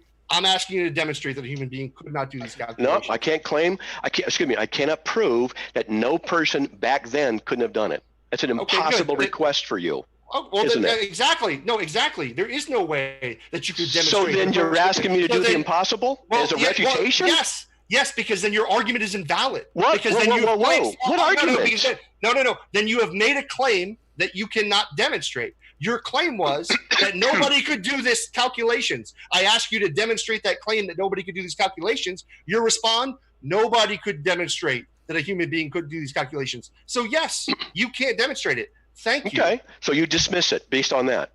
Yeah, because you cannot provide evidence that is actually the case. Okay, that's what you're going to do. And that would be a plausible. And that would be a plausible reason for why. Like I said, I haven't done the research in this, so this is kind of pointless to kind of argue over. But yeah, so if you can't demonstrate that a human couldn't do it, and that's why I'm saying that possibly a human could have done it, and you can't, not so. Well, then I could say the same thing. If you think it's possible, show me how it's possible that someone back then could have done that. You're going to show, because human minds can make calculations? You can't prove that someone back then can. I can't prove someone back then can't. Great. What you're asking is the impossible. And this is not how you refute it. The evidence is right here. Hold on if you can't demonstrate your claim, then we shouldn't be having an argument about this topic. You wanted evidence. I'm giving you evidence. This is the evidence right here. Look on the screen. This is evidence. How do you explain this? That a person could do mathematical calculations? That's how I didn't say just mathematical calculations. That's a misrepresentation of what I said. I didn't say he could do mathematical. I never said that. You keep misrepresenting me. I'm saying, how can they do something like this? Look on the screen. How can they do that? Matt, I'm not going to argue over something that I'm not familiar with. I want people to see it. They should. You can't refute it. Yeah, because I haven't studied it. Just like I haven't studied physics. And if someone that was asking me a question about physics, they're like, you can't refute this physics concept. Of course I wouldn't, because I haven't studied this particular aspect. And you might want to look at this one too on the screen. And look at the evidence here. How is this detailed prophecy possible? Oh, let's talk prophecy. This is a better angle. Okay, let's do that. Let's do that. This one right here. I don't see it. What is it? 70 weeks have been decreed for your people and for your holy city to finish the transgression, to make an end of sin, to make atonement for iniquity, to bring in everlasting righteousness, etc. So you are to know it. What's the chapter and verse? Can I look it up for you? Daniel 9:24 through 27. Okay, and what is being predicted here? So I'll read it. So you are to know and discern that from the issuing of a decree to restore and rebuild Jerusalem until Messiah the Prince, there will be 7 weeks and 62 weeks. It will be built again, the plaza and the moat, even in times of distress. Then after 62 weeks, the Messiah will be cut off and have nothing. And the people of the Prince who is to come will destroy the city, etc. And this is. Go ahead. This is what it is. Now, Daniel 25, from the issuing of the decree to restore and rebuild Jerusalem, that occurred on March 14th, 445 BC. Okay, Daniel 25. What was the verse? Daniel 9, 25. Okay, Daniel 9. Okay, Daniel 9. Let me read along with you. I like to do Bible studies. I like to kind of do. So Daniel 9, and then we're down to verse 25, you said? Yeah, Daniel 9, the pericope. Okay, so 24 to you 27. know and understand this from the time the word goes out to restore and rebuild Jerusalem until the anointed one, the ruler comes. There will be 7 sevens and 62 sevens. It will be rebuilt with the streets and a trench, but in the times of trouble. After the 62 sevens, the anointed one will be put to death, and have nothing. The people of the ruler who will come and destroy the city and the sanctuary. This end will come like a flood. War will continue until the end, and the desolations have been decreed. He will confirm a covenant with many of 7.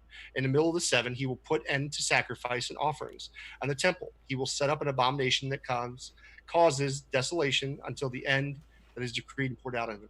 So basically, you're arguing that the people who wrote the New Testament, well, here's what I'm going to say. The people who wrote the New Testament obviously were aware of the prophecies of the Old Testament, and it's very easy to be able to kind of write fulfillments of prophecies after you know what the prophecy is. Interesting.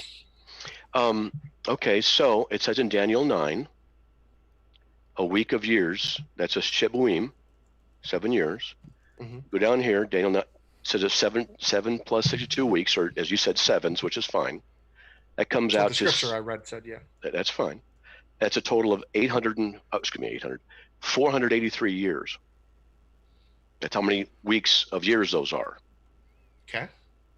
Ancient calendars were based on a 360-day year, not 365. That's a real interesting topic, which I know some stuff, interesting stuff about. The calendars all started changing around the world around 701 BC. That's worth an interesting discussion in itself, off topic. 483 years times 360 days, 173,880 days. From March 14th, 445 BC. Matt, this is, I'm going to be honest with you. I haven't studied this. That's okay. I have no problem with that. I know, but the problem is I have no way to kind of address it or deal with it. And if you just want to tell the audience, that's fine. I'll just sit quietly. You can tell the audience about what you're arguing here. But I haven't studied this. I don't understand what you're actually arguing here. So that's fine. But it isn't very helpful for our debate. And I don't think it's very interesting. I mean, but if you want to explain to the audience, explain to the audience. But I'm just not going to have anything to really say about this particular topic. 172,880 days from March 14th, 445 BC, the Messiah came into Jerusalem. Jesus came into Jerusalem riding a donkey, exactly as was prophesied. 172,880 days. Yes, I get that people in the New Testament were able to write fulfillments of the Old Testament prophecy. Because you mean the Old Testament fulfillment process? Can you prove that's true? No, I'm just saying that that's a possibility. Oh, so you made it an assertion. A logical possibility. Yeah. I listen. I'm not here to make it. I'm not trying to make that. That's up to you. It's your job to prove. I'm showing you logical possibilities of what could have happened, and it's much more logically possible that people who wrote the New Testament would look back at the Old Testament and be like, "Hey, how can I write this prophecy is fulfilled?" Because human beings lie. I hate to tell you, human beings lie. They cheat. They do all kinds of things throughout history. So I don't know. Maybe, like I said, this just isn't a very convincing argument for me. I'd much rather. It's not for you. Sure. One second. One more thing. I'll show you. Yeah, we are. But this isn't. I'm going to be honest. You're not doing anything with this. Go ahead. Yeah, but you said they made it look like okay. To go to super chat, or we're going to read the super chats in a second, and then if we can get to the questions, I should say additional questions. So just want to give you guys like a 2-minute warning, and then we should probably switch over. It's gone a little bit longer than planned, but I'm sorry. It's just been really interesting. So it's been awesome. See this right here? This is written 1000 BC. Crucifixion was not invented. You can read the whole part, but the main part worth looking at for time's sake is here. Yes, this isn't necessarily talking about crucifixion. And actually, there's huge debate. This is something Dr. Josh and I, my co-host, we're talking about the Hebrew in this, and this is actually hugely debated within theologians about what this is actually articulating. It isn't necessarily talking about crucifixion here. In fact, when they pierced his hands and his feet, can count all his bones. Piercing basically within the Hebrew was about stabbing or killing somebody. Okay. So it isn't necessarily talking about Hebrew. It isn't talking about necessarily the crucifixion. Right. It's talking about stabbing somebody and killing them. And they count all his bones. They divide his garments. They cast lots. This has nothing to do with Jesus, right? No. Yes, I don't believe it has to do with Jesus. Actually, okay. I think that the New Testament tries to appeal to this and say that this is about Jesus. But when you actually look at the Hebrew here, it isn't actually talking about crucifixion. It's talking about stabbing and killing somebody, killing somebody. Yeah, there's a debate, and you're going to pick which side fits your debate. I happen to know this issue as well. Another topic. But you see, the thing is that this is written 1000 BC, and it certainly fits very well. Like so many other things in the Old Testament fit very well what was written. Your thing is to come back with, they made it look like it. Well, that's just your excuse. You can't demonstrate it's true. I can provide all kinds of evidences. What you'll do is just dismiss them all and say, see, I won the debate, so to speak, because he didn't convince me. Well, of course I'm not going to convince you. Your worldview doesn't allow this to be true evidence. That's not the issue. The issue is, what's your worldview? Is your worldview really coherent? Is your worldview really objective enough to look at this kind of evidence? There is certainly evidence. But whether you're going to accept it, that's a different topic. Yes, I understand these are all assertions and claims on your part about me and how I view things. But listen, I mean, giving me your opinions about how I view things is not relevant. It's about your worldview. You don't understand my complete worldview. Just telling you that I'm an agnostic does not mean that I'm open to evidence and truth and these kind of things.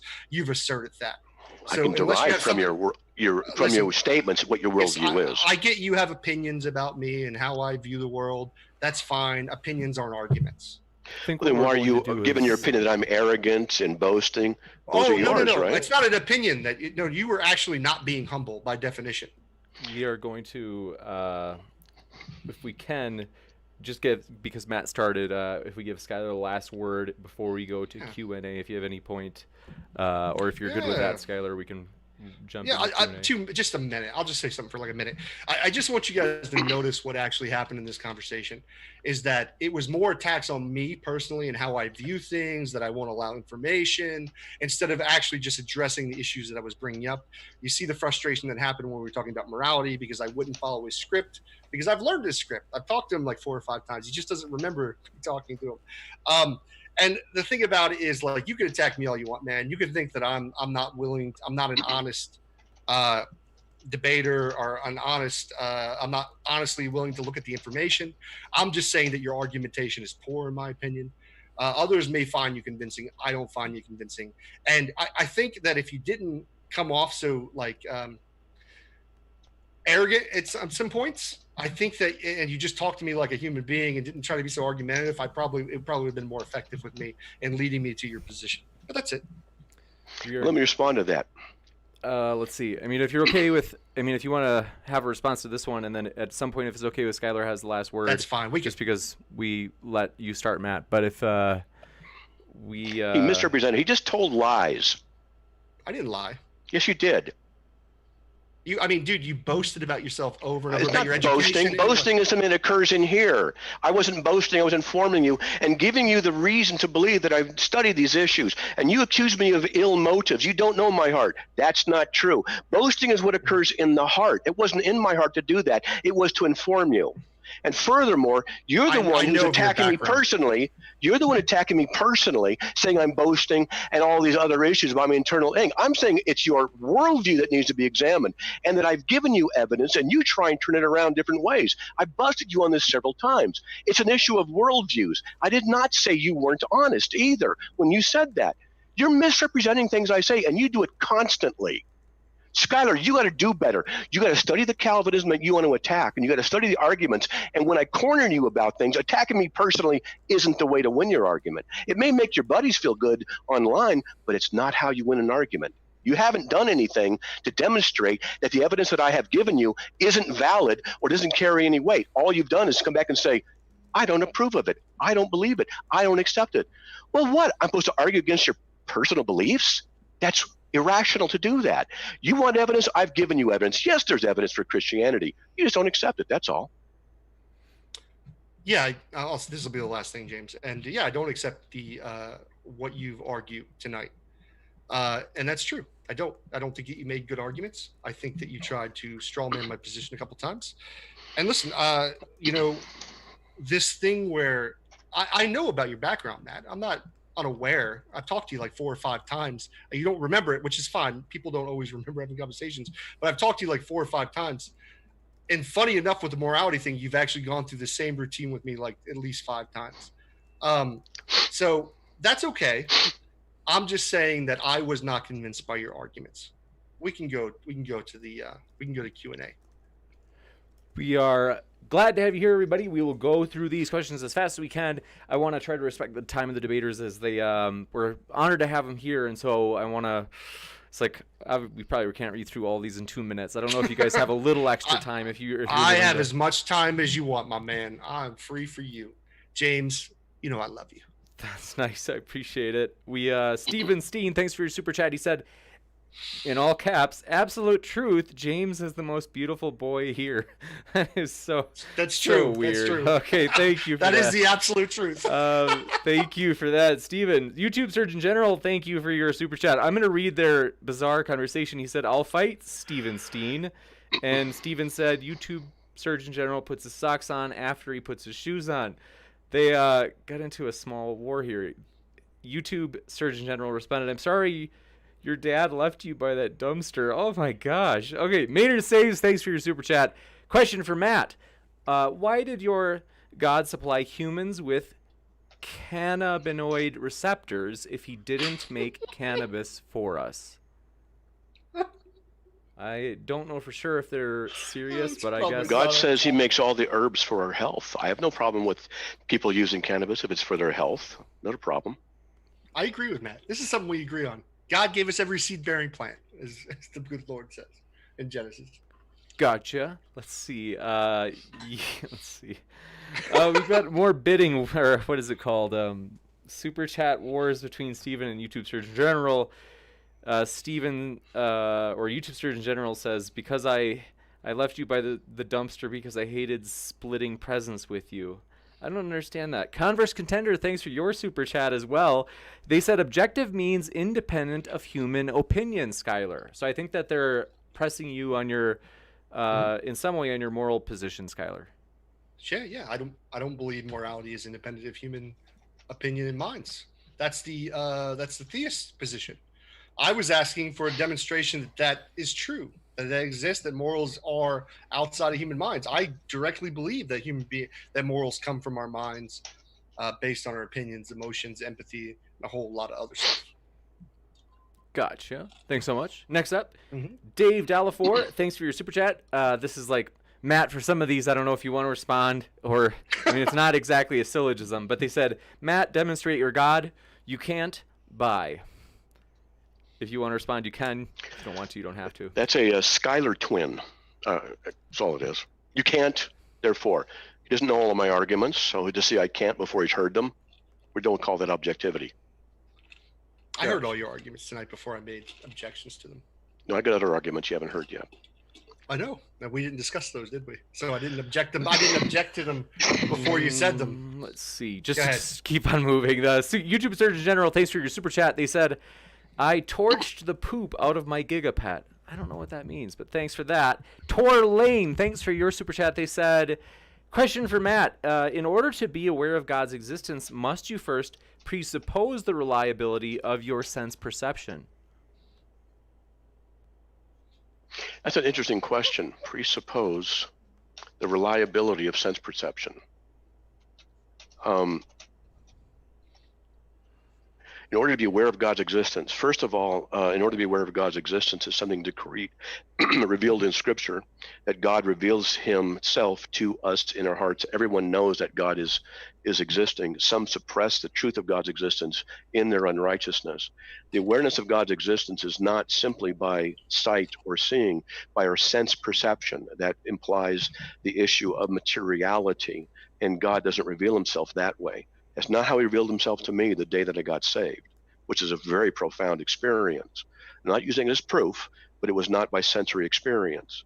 So the question is interesting, but it's also kind of a non sequitur, not to be insulting to the one who asked it. It just demonstrates that there's mixing of two categories. There's category error. God's existence is not determined by sensory experience. It's but different. The evidence of God's existence is by sensory experience as well as intellectual stuff and spiritual and emotional. It's broader than that. Gotcha. Thanks so much. Next up, I have a question from, let's see, this is actually a strange interchange. Jeff Jarrett, thanks for your super chat. They said, Matt is, in all capital letters, spanking Skylar. Wow. Franks92 responded by saying, Skylar is spanking Matt. Wow. A lot of spanking. Going on. Yes, I don't want to get into that.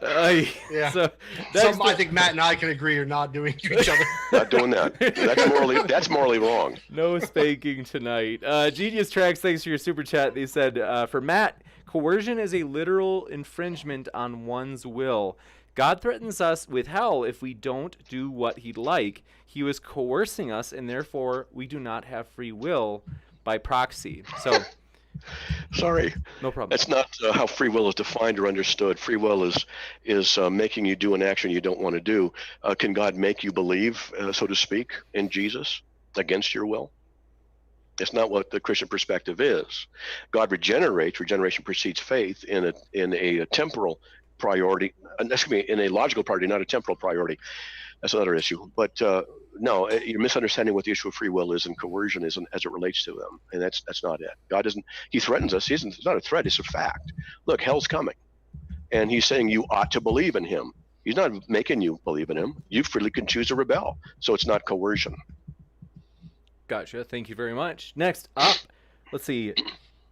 Got Matt Thagad. Thanks for your super chats. They said 2 in a row. They said Matt's arguments are riddled with fallacies and BS. And they said, please debate me, Matt Slick. And who is this guy? What's his nickname? It's Matt, like M-A-T-T, and then the God, but the is spelled T-H-A. Okay, so let me get this straight. So someone who is rather insulting, who hides behind a nickname, wants me to take him seriously and debate him, just like that. Right, Skylar? Well, I will say, here's the thing. The reason I don't use my real name is I've gotten death threats from different Christians about killing my children, all kinds of different things. Yeah, absolutely. Wait. About you killing your children, I understand. Yeah, so people have threatened to kill my children, to kill me. That's not true Christianity. Well, I know you don't view it as true. Yeah, but here's the thing: is like the reason, even if it is, and I'll grant you, I agree with you. I don't think people who actually threaten to kill children is in any way emulating Christ or Jesus or anything like that. Okay. To be fair and honest, but there is a danger to putting your real information, your real name out there, because of what goes on, and there are lunatics out there that do that, and I've actually had to report it to YouTube. And I've actually been in fear of certain things happening. So there is reasons why you don't want to use your real name. Well, I'm getting to the point where I won't debate someone if they're not going to risk what I'm going to risk, but I haven't gotten that point yet. But I have been swatted, followed, threatened with murder. My family's been threatened with lawsuits. My site's been attacked. My home, things have happened in my home. I have to carry a weapon. I've done martial arts for years. I have to do various things. I can certainly understand that. It's better. Honestly, it's just easier not to use your real name. And I get why you wouldn't. I get why you wouldn't. Yeah. I get why you would want to use your real name. Yours is already out there. But for me, I'm definitely not going to give my real name so people can find me or my address or anything like that. Gotcha. Thank you very much. Next up, question for objection comment for Skylar. Thanks for your super chat, Crackerjack12. They said, Skylar, the God of the old. So they say Skylar : the God of the Old Testament is evil and orders death. And then they say, also Skylar, I wish Christianity is true. LOL, wow, he's getting owned. I'm embarrassed for him. Okay, so... That's a good point. So let me explain. So obviously, I don't believe that the Bible is true and accurate in what it's articulating. What I should be more clear in my language is that I would actually be more appreciative of what Jesus said was real. Because I actually like a lot of what Jesus said, the Sermon on the Mount, the way he told you to live your life. A lot of the stuff that Jesus said, I don't necessarily have a disagreement with. And in fact, if you watch my channel, you'll rarely ever hear me bad talk Jesus, his ideas and thoughts. Obviously, I don't agree 100% with him. But maybe I should have been a little more clear with my language.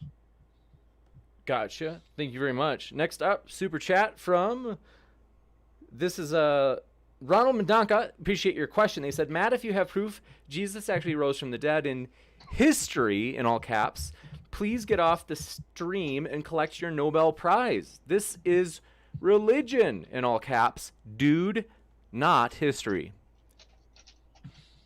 Obviously, if you want, you can respond. You don't have to if you don't want to. The Bible is history. And it's very accurate history.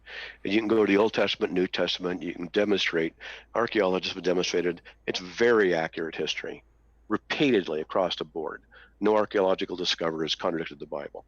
The Bible corroborates history all the time, and archaeology corroborates it. And proof about the resurrection, I can't prove it, because anybody who has a worldview that rejects these kinds of evidences, proof is not possible. So that's another thing where they're asking the impossible. It's not a really valid question.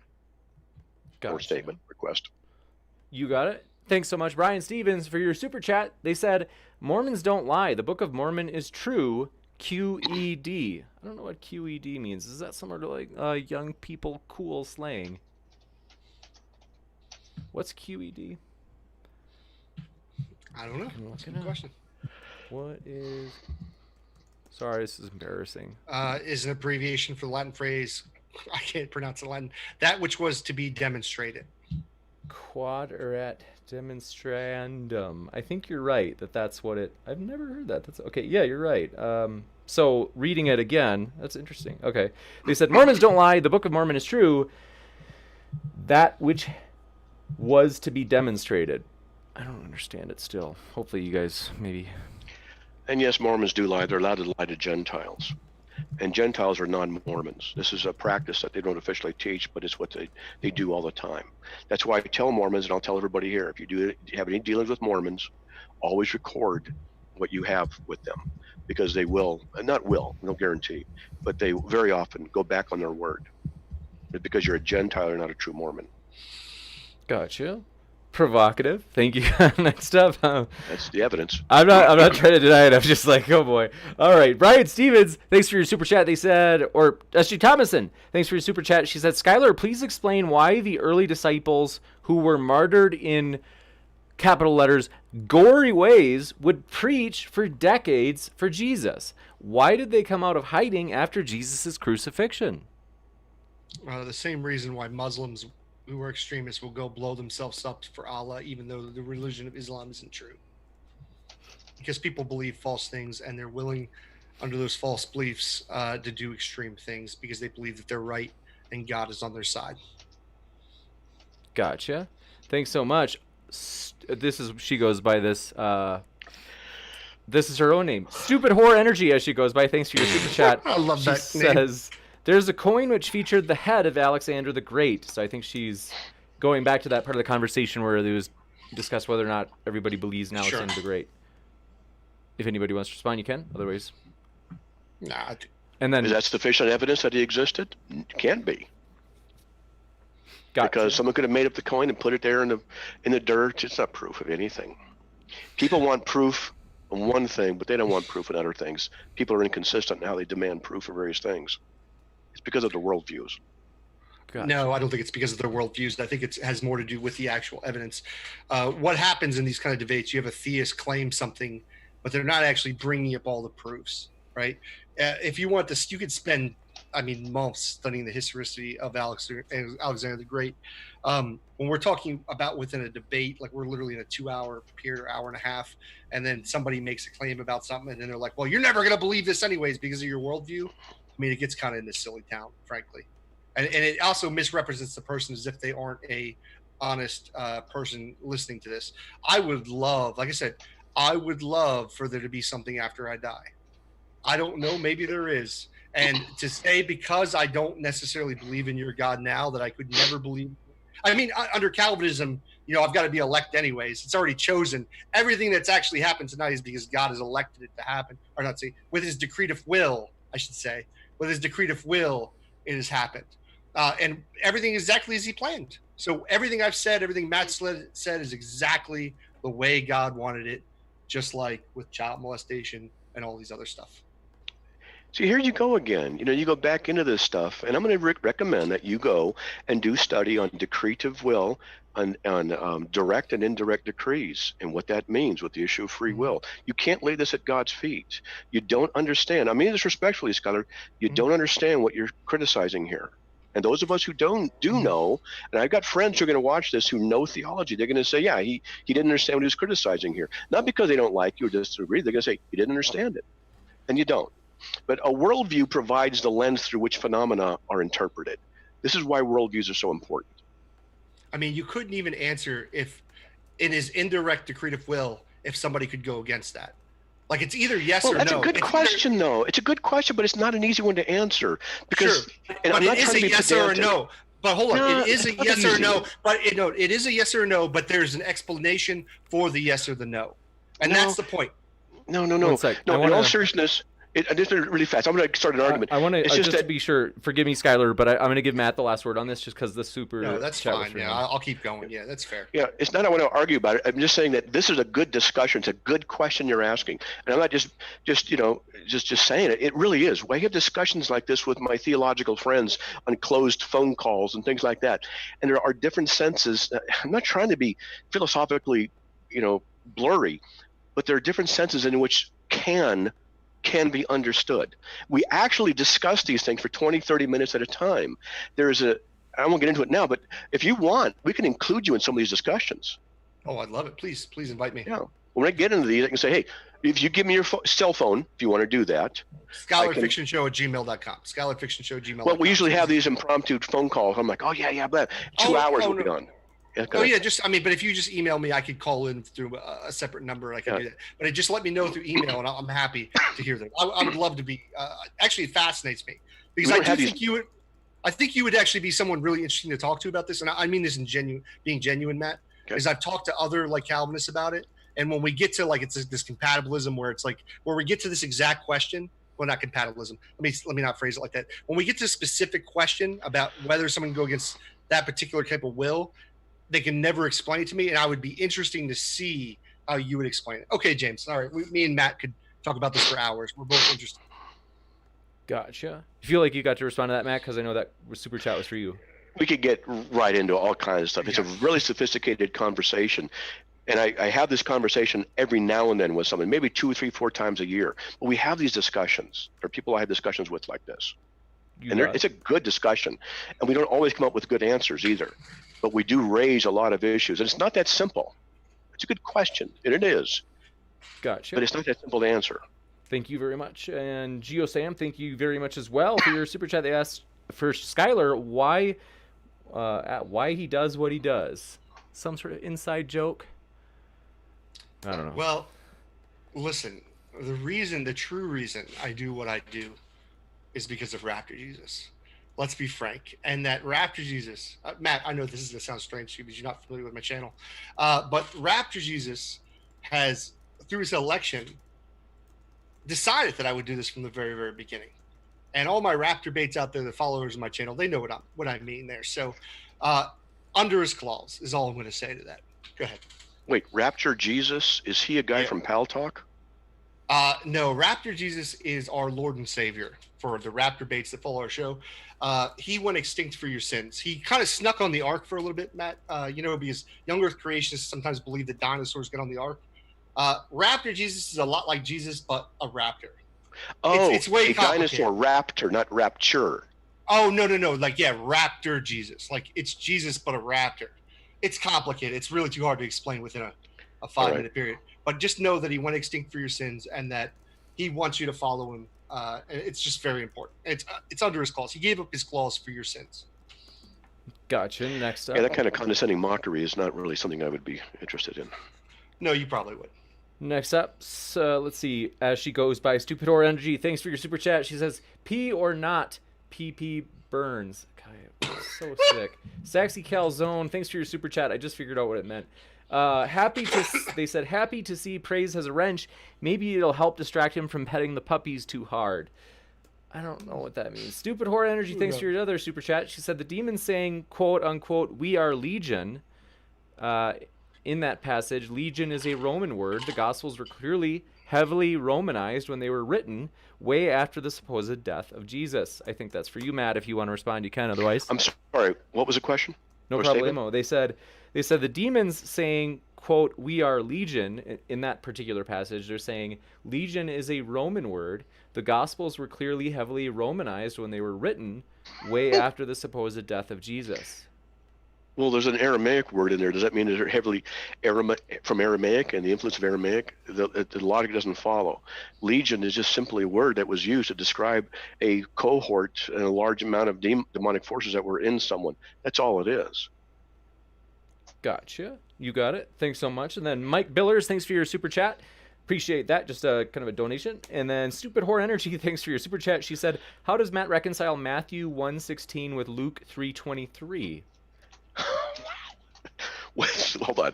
With Luke 3:23? Yeah. I think I know what it is, but let me check. And then Matt, I don't want to, I've already trampled on your time, and I'm sorry about that. So if you have to go, like, don't. No, it's all right. Okay. Thanks for your patience on that. Yeah, and thank you, Matt, for staying so long and doing this over. It's all right. I don't mind dealing with obstreperous people. Have you seen the Rapture Jesus shirt? This No, that's all right. It's all right. He wants you to be saved, though. Jacob was the father of Joseph, the husband of Mary, by whom Jesus was born. He called the Messiah. In verse 23, when Jesus began his ministry, the son of, that's easy. That's what I thought it was. One is a genealogy of Mary, one's a genealogy of Joseph. The legal line is through Joseph, but the biological line is through Mary. You can go back. I've written an article on this on Carm. You can go check it out. It was a culture, that's how they talked. That's what they did. Gotcha. Let's see. Thank you very much. Next up, thanks for your super chat, Nate Brody. So I think this is for the numbers argument, Matt, that you laid out. He said the first one is not divisible by 7. Let's see. So I think he maybe meant the first number in the line of numbers. Depends which one. In the Matthew's genealogy which was not the one I focused on, but it's Matthew 1 through 17. The number of words is 72, which is 8 by 9. Yeah. Yeah. Gotcha. Thank you. I left this stuff up there. Yeah, it's right there. I mean, of course it's not. I have it right there. It's right there. Yeah. Gotcha. Thank you very much. Next up, appreciate your super chat, Roy Lindsay, who said Matt forgot to wear his tinfoil hat. Little poking fun at you, Matt. Let's see. Matt, you don't look impressed. Stupid Whore Energy, thanks for your super chat. She said, what does Matt think of the refutation of the Daniel prophecy by Jews for Judaism? That would be another issue to discuss another time. I have a friend who's an expert on this kind of stuff, and I would consult with him to see that. And for now, I'm not very familiar with their supposed refutation. I've seen other supposed refutations, and they haven't held water. Gotcha. Thanks so much. Ronald Medonka, thanks for your super chat. They said, Matt, are Jewish people going to hell? Anyone who does not affirm Jesus Christ, God in flesh, that died on the cross, rose from the dead, will go to hell upon their death. Anybody and everybody. But people won't choose Jesus Christ unless he elects them. That's correct. God has the right to determine who will believe in him. He grants that they believe, Philippians 1:29. He gives them faith, John 6:28-29. They're born again, not of their own will, John 1:13. They're caused to be born again, 1 Peter 1:3. He ordains people to eternal life, Acts 13:48. That's exactly correct. Are there babies that don't go to heaven? The Bible doesn't talk about about whether or not babies go to heaven or not. And so we can only get in then to the issue of interpolation. I've lost a baby. And so have I, by the way. You have? Yeah, I've lost one too. It's an awful experience. Yeah, it is. It's the worst experience you've ever have. I just want you to know that you weren't alone in that, and that was a genuine thing. I've been there too. Yeah. Now, the reason I ask is I was on a Facebook Calvinist group today, and they were literally arguing over babies, whether they go to hell or not, and they were Calvinists arguing whether babies are elect or not. First of all, I completely sympathize with the loss of your child. And even though we're at odds at a lot of things, if I'd have been near you when this happened, I would have come to if it was possible, come to where you were and sit with you and wept with you. It's hell. It's just hell. Absolutely. Okay. So anyway, not get past it, but to move on. What I say on the radio about this issue of babies going to hell, I say, if any babies go to hell, it's the right thing. If all babies go to heaven, it's the right thing. God doesn't tell us, so we can't do anything except speculate. Gotcha. Thanks very much. Next up, appreciate your super chat from James Anderson. They said, I have nothing cool or witty to say here, but here's a few bucks for your channel. Thanks so much, James. Appreciate the support. By the way, we're excited as we are doing a debate well, Lord willing, we're going to hopefully do a debate tour in January. It's in the works. We're planning on it. It's basically going to be in Texas, where we are excited. We are trying to get like Matt Dillahunty. We are trying to get Vosh. We're trying to get a number of people in the Texas area, and so we're really excited about that. And so we appreciate your support. That'll help us. We want to take good care of the speakers as we fly them in and stuff like that. So. Let a brother know, James. I'll come down to Texas. I would love to. I was gonna say, you guys. Hang out with you guys. This is honestly the chat tonight has been hopping. I think this is honestly like one of the biggest streams we've ever had. People have loved this tonight. So we should talk, you guys, about the possibility of doing like a live in real life debate. It would be 100% down. An honor to have you guys. And I just want people like Matt. I don't want you to think that I dislike you or like there's any kind of like actual hostility between you and I. Like from a personal perspective, I do like you. We just disagree heavily. Well, I think you suck. I hate you. Well, that I figured. I mean, you're not alone, my man. No, I'm the same way. I mean, I would, I'd give your wallet back. I'm not going to lie to you. It's all bad. Yeah. I think you're wrong. I think you got problems. And I don't mean mental. I mean, you got no. I get what you're saying. But in the same way, I look back at you. Yeah, it's the same. Yeah. I get it. But I'm still grieving over your child. Sorry. Well, no, listen. Things happen. Like things miscarried, and it just didn't work out. And it was devastating time. Was it a miscarriage? Yes. Okay.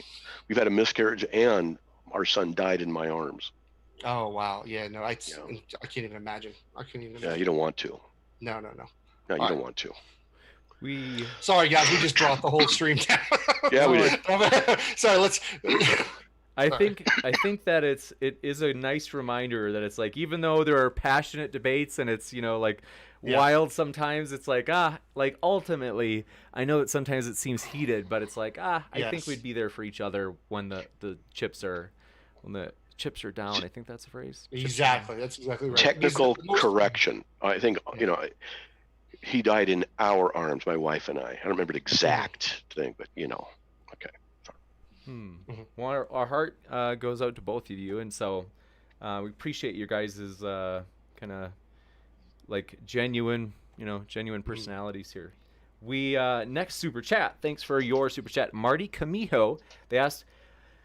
It's a little bit pointed. It may be that the question has something, an assumption, but it's. They asked, why does Matt hate the LGBT community? I don't hate anybody. I used to have a friend who was bisexual. We went dancing, nightclubbing all the time and the whole bit. And when I knew it from the day one that he was like that, and when he finally told me after a year, he goes, "Yeah, I know." And he goes, "What?" I said, "Yeah." He goes, "Why are you my friend?" I said, "Why not?" I don't have any problem with that. What I have a problem with is you're going to pay for your sin like any other sin, and you need to repent of it because God's judgment is upon you. And if you read Romans chapter 1, verses 26 through 28, the judgment upon you is that you have a hardened heart to believe the lie.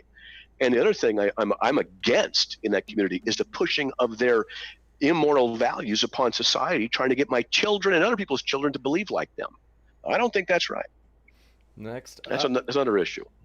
Next, another night. I'm not against lesbians or gays, and in fact, we had a transsexual, transgender. They're going through transition. Transgender. Yeah, that's right. You got it. Sorry.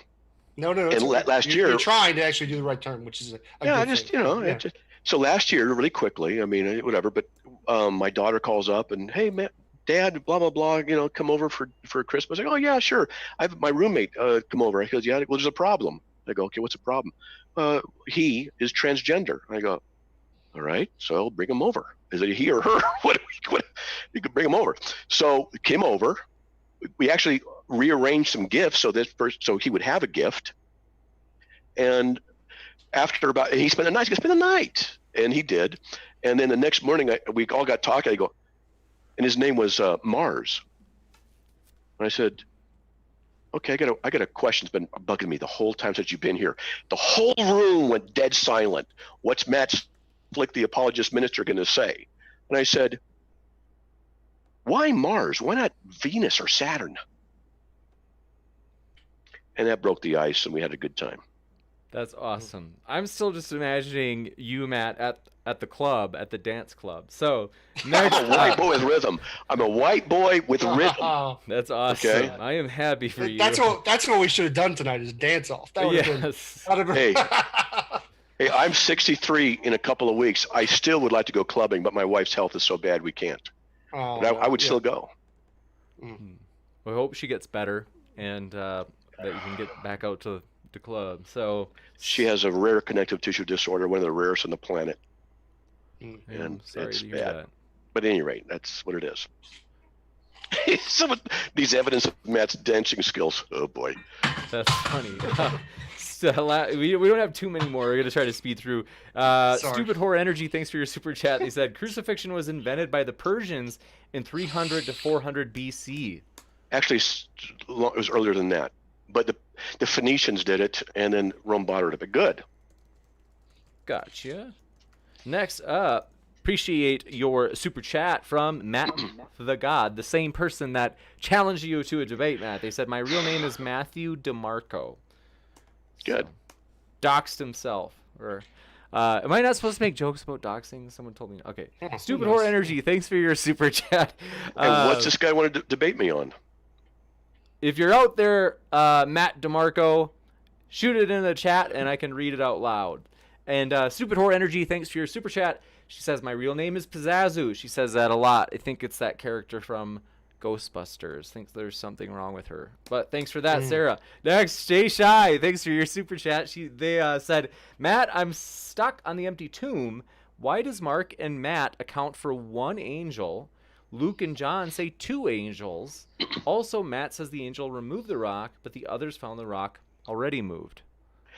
That would have to do with the order of what happened. And logically, if there's two angels, there's going to be one. And I think I've written about it on Carm. I honestly think I have. I don't remember all the specifics. It's just something you have to do a timeline and put them together. And so go on Carm, see if I've written on it. I think I have, though. Gotcha. Thanks so much. Next up, appreciate your super chat.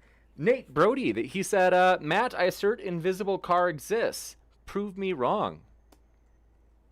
Okay. Gotcha. Bring it over to the house.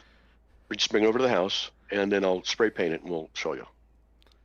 Gotcha. Thanks so much. We appreciate your super chat. Stupid Horror Energy, there she goes again. She said, we have to distinguish the personal from the subjective. There are elements of judgment in the interpretation of evidence. But this doesn't mean that it's subjective. It just means it's just a matter of individual taste. It's a lot of info. I can read it again if you like. Okay. I'm not sure what the point is. Or... You got it. So I'll read it one more time, because I think it is for you, Matt. And I know it's a mouthful. So she said, we have to distinguish the personal from the subjective. There are elements of judgment in the interpretation of evidence. In other words, I think she's saying, like, you know, in our interpretation of evidence, we have to separate the personal from the subjective. But this doesn't mean that it's subjective just because there are elements of judgment.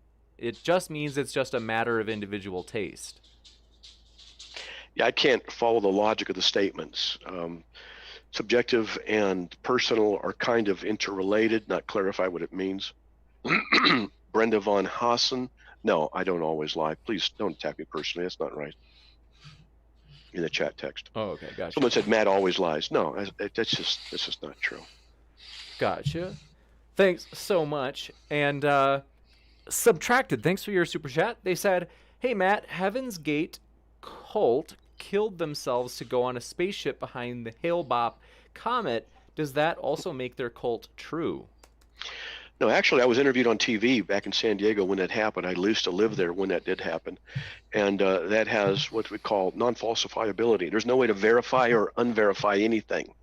And it's what some cults do, like the mind science cults. Everything's an interpretation of divine mind. It doesn't matter what you say. They have an explanation for something by just using words. There's no evidence attachment to it, no actuality to anything. That's generally where the problem is with what's called non-falsifiability. Heaven's Gate cult was just steeped in non-falsifiability. Gotcha. We appreciate it. Next up, appreciate your super chat. Thanks so much from Marty Camijo. They had 2 in a row.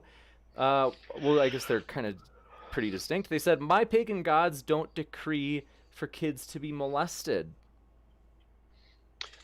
Direct or indirect decree. See, nothing can occur without God's permission. Just as I can have my daughter in her room, and the room's a mess, and I can say, please clean up the room, and she doesn't do it. Let's just say I knew she wasn't. My knowing she wasn't because of her freedom doesn't mean I caused her to do that. And when we talk about this issue of child molesting, which is a horrible thing, then people are saying it's wrong for God to allow that to happen. He should not allow that. Well, then if God's wrong for allowing that, then what standard do they have by which they judge God? What standard do they have to say that anything is right or wrong? That's something to talk about. They have to presuppose our worldview of absolute right and wrong to say somebody else is right and wrong for their actions. But that's inconsistent with an agnostic atheistic worldview, so it's self-contradictory, self-refuting. But nevertheless, in the issue of what God ordains and what he allows, he certainly allows people to do certain things. But it's not his, we call it we have his decretive will, his prescriptive will, and his permissive will. His decretive will is let there be light. His prescriptive will is a prescription, don't lie. His permissive will is he allows you to lie. So if we're going to say that God ought, it's a deontological issue, ought to stop someone from molesting a child, should God then also, or ought God also stop someone from thinking about molesting a child? Because that is evil, isn't it? Or is only the doing of it not evil and the one is evil? But if that's the case, what standard have you got to judge that? What about thinking the worst about someone that you believe is an absolute lie and is going to lead someone into some bad decisions later on because of it? Should God stop you from believing that lie? Because that would lead to something bad later on? Should he violate your will to do that? What do you want? So I ask people, where do you want to draw the line by which you're going to say this ought to be done and ought not to be done, and how much God should and should not do? What standard have they got? They don't have one. And why are they being so arbitrary about one thing? Hey, you should stop this. What about that? Well, that's different. Well, so we start analyzing this, you find out that the questioner hasn't really thought through the issues that are behind the question that they're asking. That's a problem. In the very end, God's giving permission for people to molest children. I mean, in the very end, it's like he could stop it. It's not like he didn't stop things in the Bible. There's plenty of instances where God he did. steps. That's right. That's exactly right. So it's not inconsistent that he couldn't stop this from happening. He just chooses to go ahead and let it happen, whether depending on how you want to define this decretive will. But he gave permission for it to happen. It was part of his indirect decree. You say permissive will. In this context, permissive will. He willed to permit it. Absolutely correct. Mm-hmm. So he permits you to deny him. Opposed to a human being, but I mean, yeah, that's a big difference. But opposed to a human being, where most human beings would not allow it if they could stop it. But God, for some whatever morally justified reason that a Christian will argue, allows children to be hurt, and and that's the end of their life sometimes because they're raped and then they're killed. It's horrible. Yeah, it's in fact, it's when people. He does something that's against his own will. That's the thing. It's like not against his own will, but against his own moral character. So basically, God that he decrees in a non-direct way that that this is going to happen. I'm not going to get into it now because it'll just take up too much time. But there are answers to that. It deals with what we call the Imago Dei and federal headship, and then what we call libertarianism or compatibilist free will. These are sophisticated discussions. We don't have time to get into it right now, but those answers are in there. Christian theologians have wrestled with these things long before you and I came along. There's been some incredibly deep thought given and offered by these things in different areas. Most people, like the people who are typing the things in the chat here, and I'm not trying to disparage them, but they hide behind nicknames and they don't think through the question that they're asking very deeply. I'm not trying to insult them. I'm just saying this is pretty typical. It happens with Christians as well. And what I try and do is get Christians to ask, in fact, on my radio show, if you ever listen, a Christian will ask me a question and I'll purposely answer a certain way because I want them to rephrase the question. Christians are guilty of it too. But the thing is that we have theological answers, but sometimes we don't have an answer. Why would God allow that? Why would God allow my child to be born with holoprosencephaly and die in our arms? I don't know. I don't know. Why would he allow your child to have a miscarriage? I mean, your wife to have a miscarriage, with all respect. I don't know. There are things we just don't know. But why would God allow Christ to be lied about and tortured and murdered, the greatest atrocity in history, so that he could redeem us from our rebellion against him? That's the greatest love in history. And sometimes the greatest pain brings the greatest love. And other times, sin just is like a grenade. You throw it in a crowd, that guy gets killed, that guy gets injured, that guy doesn't get touched. Why? That's how it works sometimes. And sometimes we just want to have all the answers. Gotcha. Thanks so much. Appreciate that. Marty Camijo, we appreciate your super chat. They said, I'm bisexual. What values do I lack, Matt? What values? Moral values? I don't know. I have to do an assessment to see which ones that you lack. I don't know which ones you do have and which ones you don't have. Gotcha. Thank you very much as well. Thanks, Roy Lindsay, for your super chat, who said not praying for Skylar.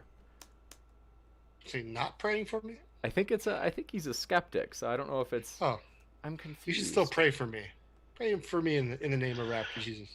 Next up, Bob YNH. Thanks for your super chat. They said, Matt Slick, why would you tell anybody to repent if they can't choose that unless God chooses them first? That seems dishonest. It's not dishonest, but it's a good question. God commands everyone everywhere to repent, Acts 17:30, but he grants that they repent, 2 Timothy 2:25. Why would God require something of somebody they can't do? Well, he says in 1 Peter 1:16, be holy for I am holy. You can't be holy. The reason he does this is because the standard of righteousness is God, not man. The questioner is a humanist, has a humanistic value and moral system, not a God-centered one. And I understand that. That's how it is sometimes. But the reason God would say that is because that's what's ultimately right. All people ought to believe in him. All people ought to repent of their sins. But it doesn't grant that ability to everybody. Just like an atheist ought to believe in God, but he doesn't grant it to everybody to do that, because he grants that people believe, Philippians 1:29. Well, that's God's prerogative, and you can go to Romans 9:9-23 about that. He has the right to do with his creation as he desires. He's the sovereign king. So people can complain, but you got to ask yourself a question. If you want to complain about God's immorality, what standard do you have? It has to be a standard that's applicable not only to yourself, but to others and to the celestial being himself. So to imply that there is a universal ought, by which God himself has to answer to why things should and shouldn't happen, means you have to be able to justify in your worldview without the Christian God that there's a universal moral absolute. Otherwise, you're just arguing against yourself and being inconsistent. Gotcha. Well, I mean, pretty much what Matt is arguing here is that it's completely just when God chooses before someone's even born to send them to hell for all eternity, because he gets to do with the clay as he pleases, because he made us. So whatever that is that he chooses to do with this eternal suffering, torture, we're the clay, we're his play toys. He can do whatever he wants with us. And it doesn't matter. It's just moral. Doesn't make a difference, because no matter what God does, it's right. He has morally justified reasons. He wants to make a baby suffer in hell for all eternity. That's completely moral. Now, whether he does that is a different thing. Some Calvinists do believe babies go to hell. He does. I mean, talk to Bible thumping wing night. He said all babies deserve hell and that God hates children. So it's firstly reasonable to believe that God would hate children under Calvinism. So yes, is God justified under the definition under Calvinism? Sure. Does that make sense to anybody else in the world? Absolutely not. You need to study federal headship. I know what federal headship is. That's with Adam and how their sins got passed on to the rest of, humankind. I understand. No, that's original sin. Federal headship is male representation, and is based upon the work of Christ and the image of God, because the questions then become answerable inside of those doctrines which the scriptures reveal. But it's through Adam, federal headship, correct? Federal headship, well, yes and no. Federal headship is a teaching that the male represents a descendants. Adam was a federal head. Jesus was a federal head. You are a federal head. Yeah, so somebody else's decisions get to determine what my fate is, basically. Absolutely. You do that all the time with your child. Yeah, but I'm not God. It's a completely different analogy. Exactly. And God, who knows all things, can work all things after the counsel of his will. But you're just saying, but all you're doing is saying it's good because God does it. You're not actually justifying why it's good. You're saying that it's good that he could choose somebody, or they're even born for before they even commit an action, that they will suffer for all eternity in hell. And you've even admitted in our conversations before, it makes you uncomfortable that God does these things. So it does speak to you a little bit. You can't say in your worldview We're gonna that, give why Matt. is something good, because there are no morals absolute. So you can't say something is morally good or bad. So for you to ask the question, why is something good, is a non sequitur in your own worldview. I can't say something is absolutely good or bad, but I can say something is good or bad under my own personal moral system. Then we can get back to the original question I asked you earlier, which you didn't want to answer. I did answer. Go ahead, James. Next up, let's see. Stupid Horror Energy is telling stories again. Skeptics Propaganda, thanks for your super chat. They said, your gematria argument seems arbitrary. What criteria are you using? I think that's for Matt. Well, how would you know it's arbitrary when the mathematics is there? Mathematics isn't arbitrary. Go through and you can. The author is Panin, Panin, and he has written books on this, books and books and books on this, and he understood all this stuff. And he's a great mathematician. He went through all this. It's not arbitrary. It's just discernible from the text. And there are many things like this in the scriptures that are very strange. For example, the four Gospels. In the end of John, which is the last gospel written, Jesus told the disciples to cast the net over the right side, not the left, but the right side. When after his resurrection, they caught 153 fish. Why 153? I can get into all kind of neat stuff about that, but it turns out that in the four separate gospels, now fish are representative of people, and each fish is an individual. That's how it works in the Bible. In the four separate gospels, not accounting the 4,000 who were fed, the 5,000 who were fed, how many individuals received a blessing from Christ one way or another? In four different gospels, 153, the exact same number of fish that were caught in the account when Jesus said, catch your net, and they did. They brought in 153 fish. It's awfully coincidental. It's awfully coincidental. And I can show you the list of the 153 individuals in the four gospels. It's just like, one thing you go, two things, it starts going on and on and on like this. You start going, okay, something's up. And there's things like this that are just not arbitrary. Gotcha. Next up, thanks for your super chat from MathPig. They said, I don't boast, but did you hear I was on TV? Hashtag Matt. Totally confused. Who's on TV? Daily Show, I think is what they're referring to, Matt. Yeah, I was on Daily Show where they Frankensteined me. They lied, flat out lied. Then they took things from different parts of what I said and put it together and made me say what I didn't say. And I have the proof of it. Gotcha. The absolute proof. You got it. But yeah, they lied. Aaron Armstrong, thanks for your super chat. They said, Matt, you just crushed my belief in a, quote, God, and I can't see a reason to live any longer. Hope that's not serious about the... Probably not serious, I would imagine. Depression part. Let's see. Holy crap, you got a lot of super chats tonight, my man. The chat has been hopping. People have honestly enjoyed you guys immensely. Like, I'm not even joking. People have even been saying, they're like, man, this chat is hopping. So, is that what the cool phrase is now, Skylar? Hopping? Why are you? I'm 40 years old, man. I don't know what's hopping these days. I don't know. But we thanks for your super chat. The Messenger reveals. They said, Matt Slick, what? All in caps. They said, what is the perfect will of God? If you know, then how? All in caps. Do you know it is the perfect will of God? Good question. Wish I had the answers to those. I could really become a great preacher. Gotcha. And I think that's it for tonight. So thank you very much, gentlemen. Thanks, everybody, for your super chats and questions. Let's see. We appreciate you guys being here. And so with that, want to let you know, everybody, that their links are in the description. So if you enjoyed listening to what you heard tonight, if you want to hear more, hey, those links are right in the description box right down there. So you can check them out. And very fun, you guys. Honestly, I have enjoyed this.